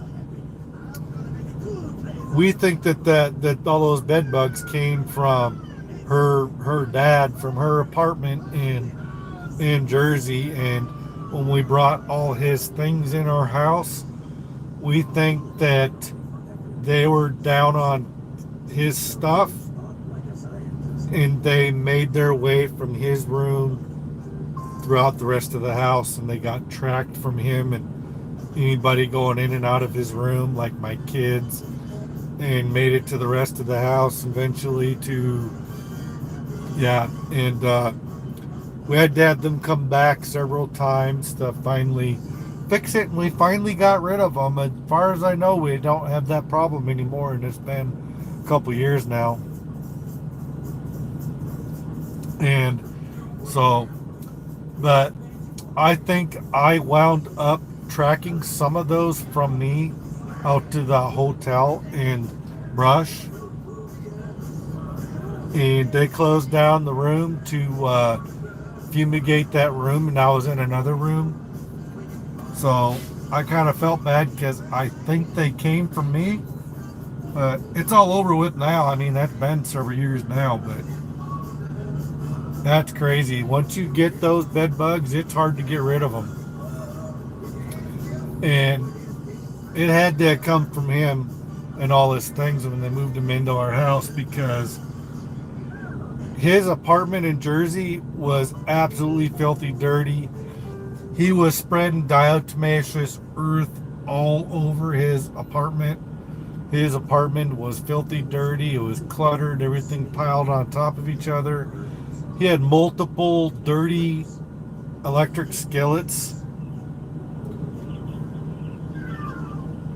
Yep.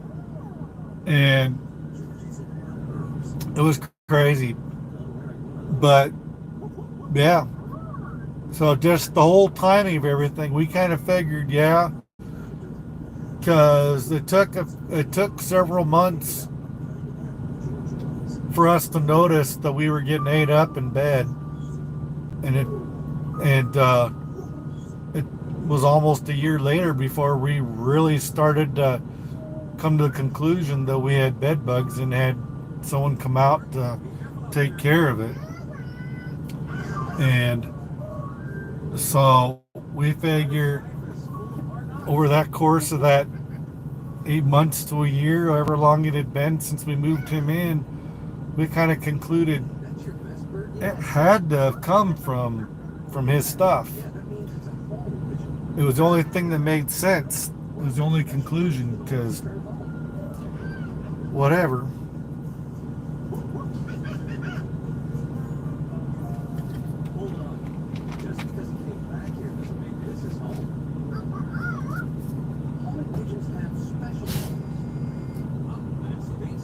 Yeah. Unfortunately, he's 72.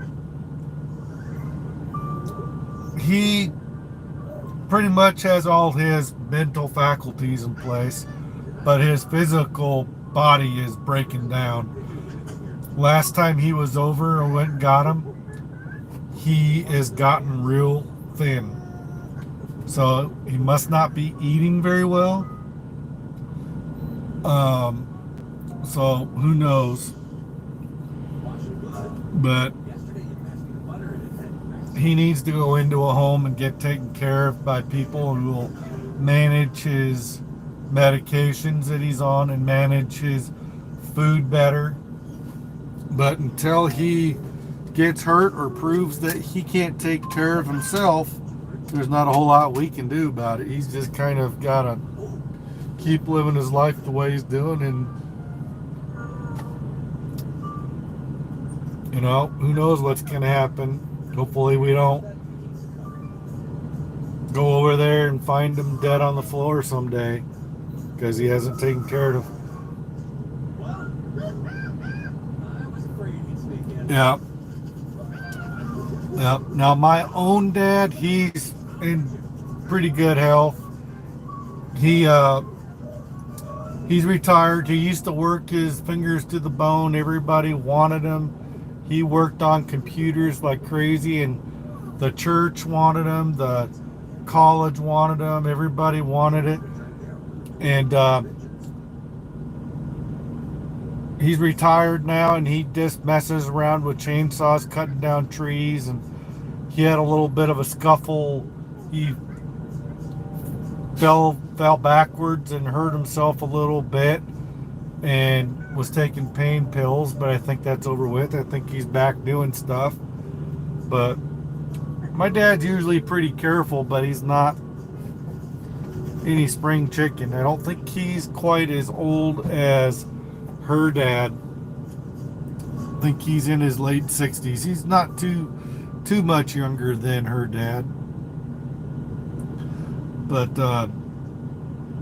my dad's just one of those people that figures out machinery and computers and stuff is just like second nature to him. And so the college just loved him because the professors didn't like him because they didn't like that a guy that didn't have a college education could come in and figure out how to fix a computer before they could with their fancy college educations or PhDs and whatever else they had. And he'd come in, and within a few seconds, what's wrong with it? Okay, blah, blah, blah, blah. Okay, it's fixed.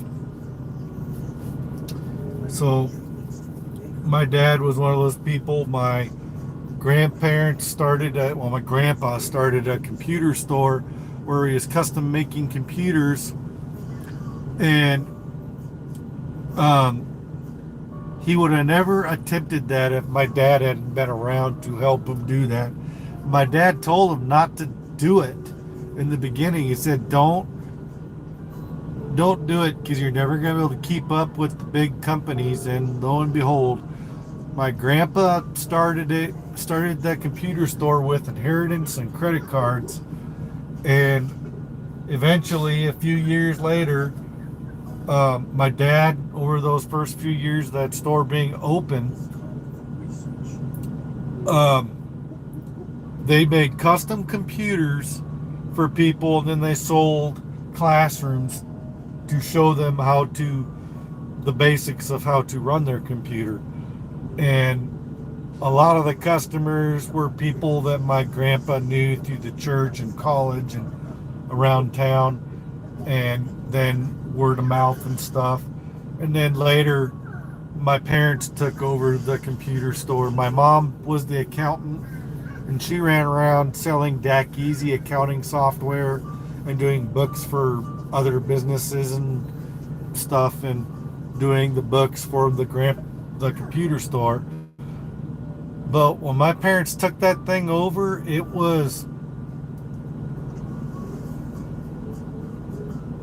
had a lot of debt. It had $100 and some thousand worth of debt when my mom and dad took it over, and they bankrupted the business after a few years. They ran it for a while, and my dad started another extension of it in Corydon, Iowa, and ran it, and it was doing very good. Problem is, the original store in Lamoni was running in debt, but the store in Corydon was doing very well. And that store that they had in Corydon was huge. It had a huge showroom that they weren't even able to really fill up very well. I mean, I thought they should have filled it up with more computer desks and more things, but they never did fill it up. But it did better than the one in Lamoni. It was running off of profit, but the other one was running in debt. And eventually he wound up having to bankrupt those. He had to lay off everybody that worked. That my Essentially, my grandparents had hired most of them. My dad hired one or two, but most of the people that were working there, which was only like a handful of people,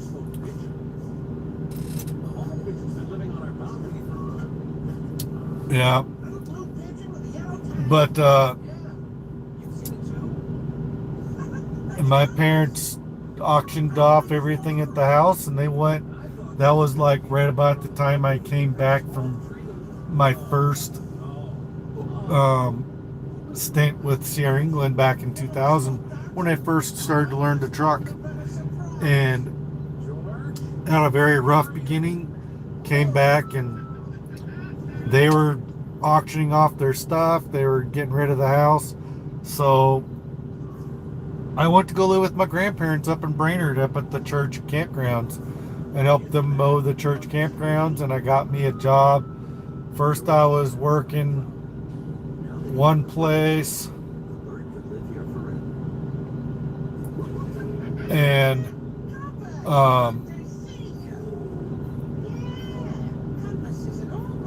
and then I went and got a Class B pressman, metal pressman up at Clow Stamping in, I want to say that the name of the town was the same, but it was just north of Brainerd, Minnesota. And first I was a Class C. I forget how that worked, how that order worked, but I had a Class C or A or whatever. I went from one to the next level up to the slightly bigger metal press machines, where I had to stamp holes in metal, make parts out of metal. I did a lot of different things between the time that I had my first trucking experience, and did a few other things for a couple of years, and did some random trucking things for temp agencies for a while, until I finally got back into trucking with CRST as a refresher. And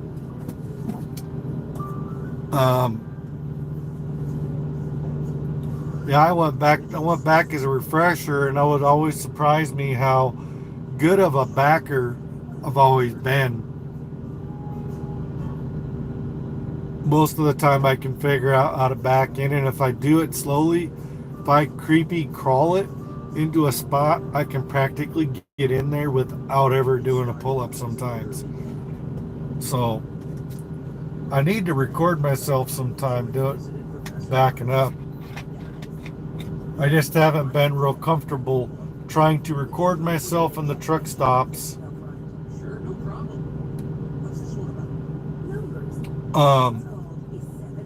In the various places, because I would like to have somebody around that could film me, that could follow the truck while I'm doing stuff, like I was doing when I was working out in Ritchie, when I did those backing videos that I have early on my channel. If you noticed, a lot of those backs I did at the post office in Chicago, and it was always the same dock, and which is kind of cheating, because when you go to the same dock all the time, you can figure out how to do it.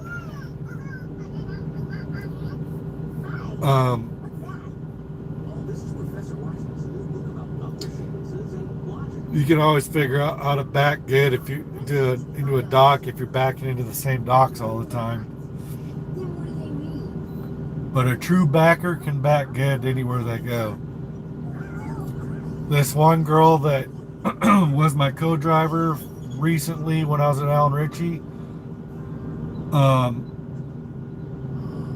she to this day she's getting better now that she has to back up all the time.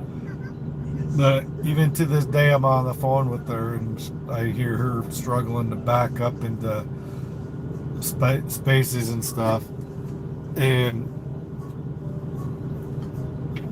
a lot of people just overcomplicate backing. It's real simple. You just gotta break it down to its finer elements. You gotta know where your pivot point is with your trailer, and you gotta know, you know, how much swing you have and stuff like that. Take your time and don't try to rush like some of these guys do. They try to, you know, rip roar their trucks into spots, and then they wind up having to do 50 million pull-ups. And I mean, there's times I do extra pull-ups just to make sure that I'm not hitting anything, because if I'm not sure, I'll do extra pull-ups to straighten out if I can't see very well. I always get out and look at some point or other and make sure that I'm not going to hit anything. But when you know your truck and you know all the little tricks about backing, and you know how to tell if you're going to back into a spot good enough,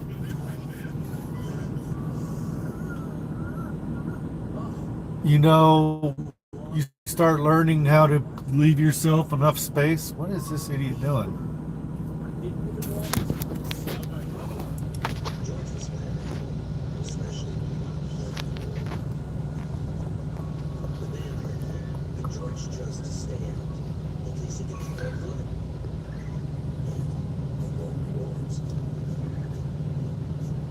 I don't think there's any spots left. It looks jet full, but I haven't gotten out and looked around.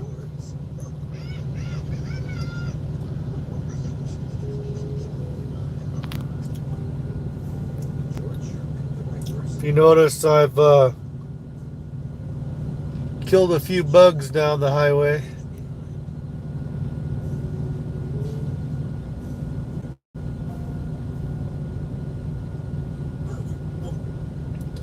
Yes, there's definitely more women driving, but I've noticed a lot more black or African American women than I have white. But part of that might be because of the part of the country I've been in here recently too. I've been down here in the Louisiana, Georgia, Florida areas, and Texas and stuff, where there's a lot more African Americans anyway. But yes, there's a lot more women getting in the industry. There's a lot of young drivers.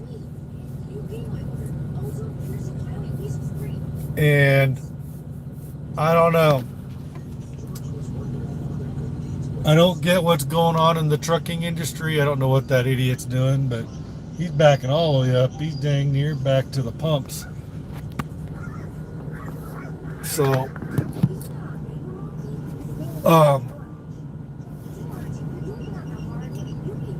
it seems like a lot of these dispatchers, just judging by the way the companies are acting, a lot of these other drivers, I don't know why they give so much extra time on these runs. There's so much extra time on these runs. Like, I had enough time on this run to be able to do a 34. I'm going to get up early in the morning, which, well, I probably need to cut this off. We've been going for over 2 hours.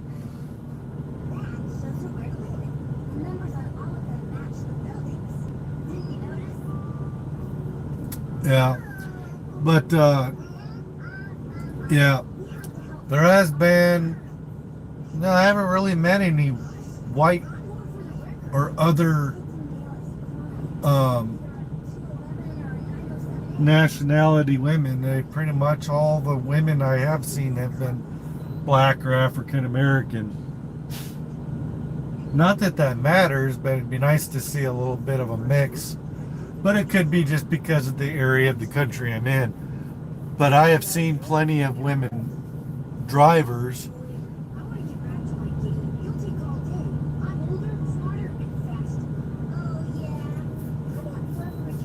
But it seems like a lot more women get involved because they followed their boyfriend or husband or significant other into the trucking field.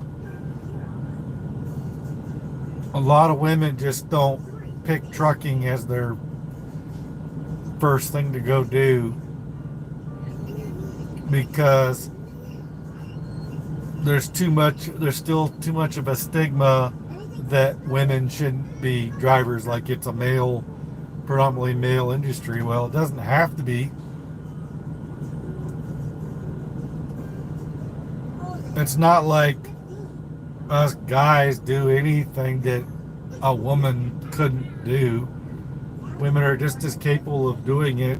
Just depends on the woman, because there are some women that are just spastic and aren't able to, if they could calm down and pay attention to what they're doing long enough, they could. And there's some women that make some of us who have been doing it a while look bad. There's women truckers out there that actually do the trucking thing better than the rest of us.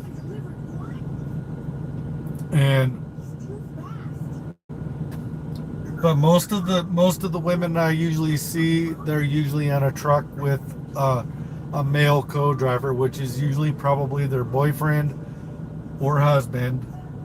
Very rarely do women just come into the industry on their own, at least from what I've noticed. There's been a few that have come in to the industry on their own. When I was first at truck driving school at Singren in 2000, there was this young female there that was very pretty, that she was there all the way up to the day we were testing out to go out on a truck with our student trainers, or whatever, mentors, or whatever they were calling them back then. And I had heard that day she quit. And it's always funny when you're in truck driving school or you're at a truck driving company to get hired, and you're in orientation and you're in this stuff, and you just watch the other drivers that are there, and the people that you think that are gonna stick around, that have the skills and seem to have the right kind of attitude and stuff, always seem to be the ones that don't make it. And some of the other ones that just seem to struggle the most, they seem to be the ones that make it. I don't know why. When I was at CRST in orientation, we were at a refresher. There was these 3 or 4 young guys that were probably a good 10, 15 years younger than me or more. Young guys. One of them was used to driving a dump truck, and another one had done this and that, and there was a bunch of them. There was like 4 or 5 of them. And we were all in this refresher course and going out driving at night and stuff. And I just thought, oh man, these guys are cool. They're gonna be good and everything. First day of the actual orientation, after all the refresher stuff was done, and we got into the 3 days of orientation. I don't know why trucking companies do this crap, but they do a soft background check on drivers to get you out there and get you going. If you're gonna start going to truck driving school starting out, those recruiters get these guys out there, and they only do a soft background check. And then when it gets to the first day of orientation, second, third, they do a harder look. And then all of a sudden they start finding stuff, and there's things coming up, and these guys are saying, well, they're telling me I have to go home because I have this on my record, and my recruiter told me it wouldn't be a problem, that they talked to so-and-so, Joe Blow, whatever, and all of a sudden it's a big problem. I had the same thing happen with Werner. I had him check things out when I was there. I kind of lied about my one accident a few years back where I dozed off and drove off into the ditch when I was at Randy's, when I was burning the candle at both ends all the time. And I kind of didn't say anything about it because I never got any tickets or didn't have anything really to trace back to it other than Randy's. And Randy's had me down as being terminated. So I don't know. It came back to haunt me.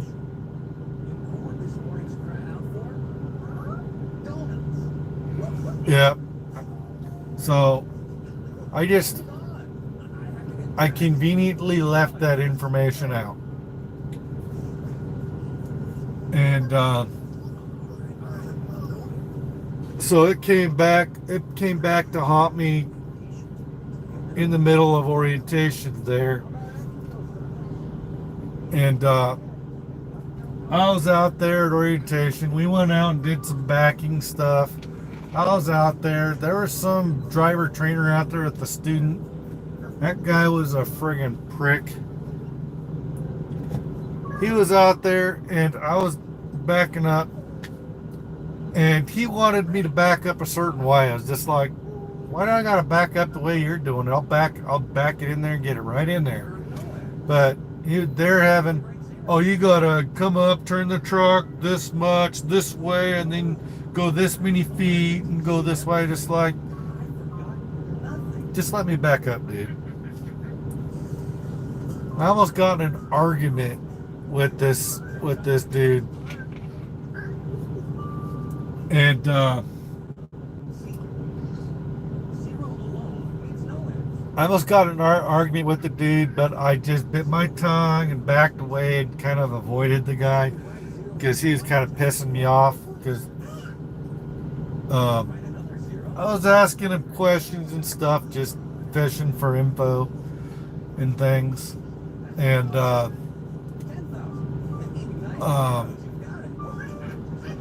I just stayed out of it. But I got up there and I backed and I got in there. I could have probably backed better if I didn't have that idiot out there. Okay, no, you need to do it this way. No, you need to do it. Dude, let me back up.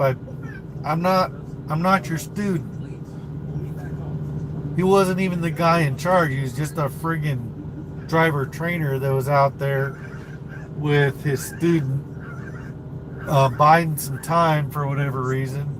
He had no real authority over me, or I mean, the guy that was in charge was standing right there, and he was just some young dude that was standing there having us do some backing stuff. So it was dumb.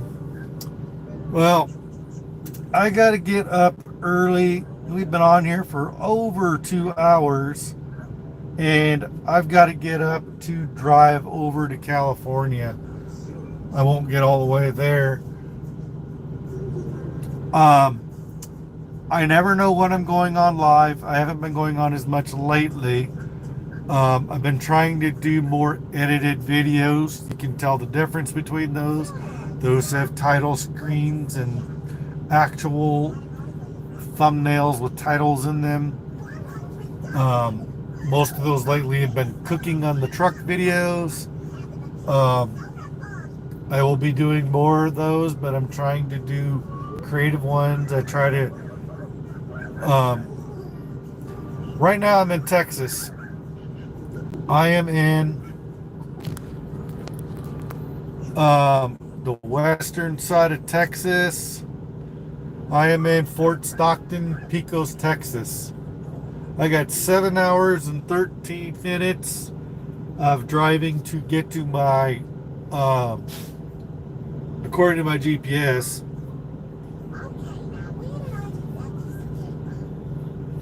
But my fuel stop is in Benton, Arizona, at the Loves there. It's 7 hours and 13 minutes away.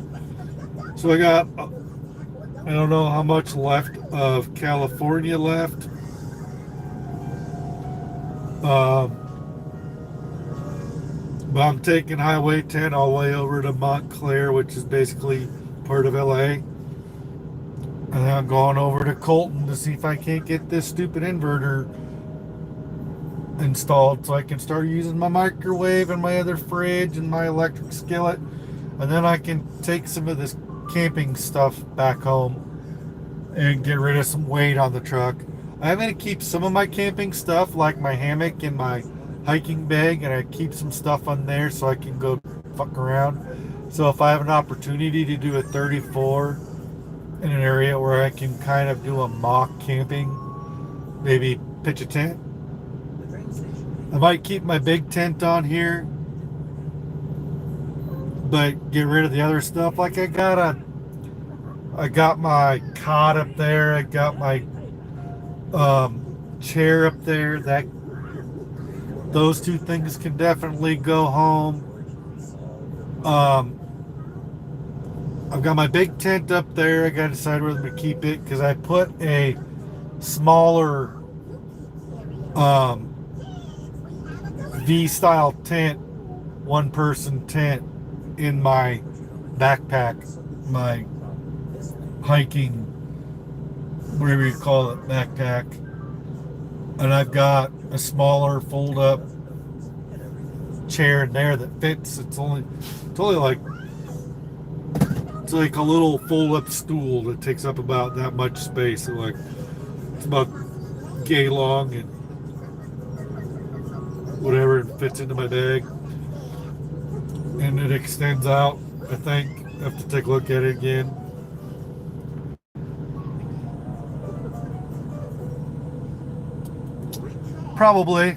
I'll probably get over somewhere in that area. I'm gonna be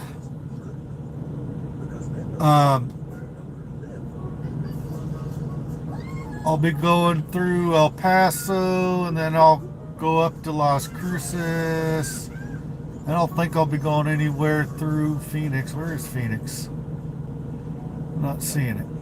Phoenix has to be, I see Albuquerque, I see El Paso. Where is Phoenix? It's not popping up on here. There's Santa Fe. That's north of Albuquerque. Phoenix has to be down here somewhere, don't it?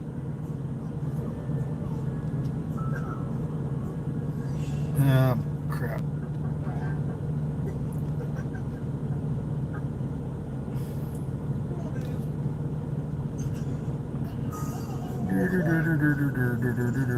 I do not see Phoenix popping up. It should pop up. Phoenix, Arizona.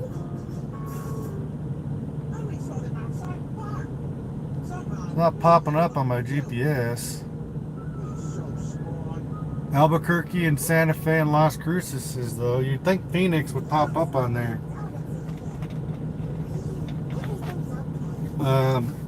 Where's my map? I think my map is up there. I'm not going to go after it. What did I do with it? No, it's up there. Anyway, guys, I'm going to go get some sleep so I can drive. Get up in the morning and drive.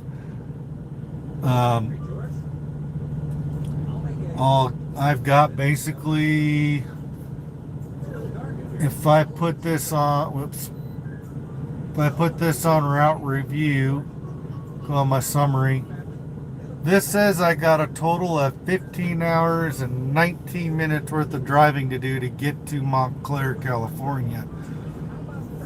But it's probably more than that because it thinks I can go the speed limits, which I can't.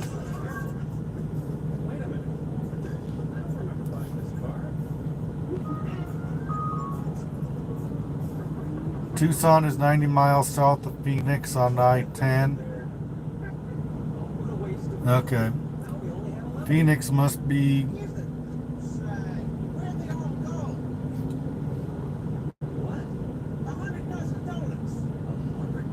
Oh, wait, I was looking at the wrong thing. Duh. I was looking at New Mexico. I was being a dummy. Flagstaff, Mesa. Tucson.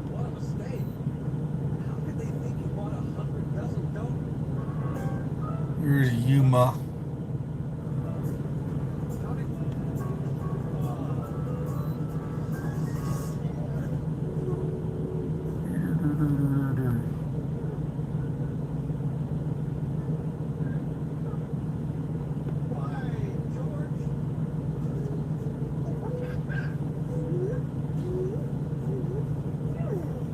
I'm thinking that's Phoenix right there,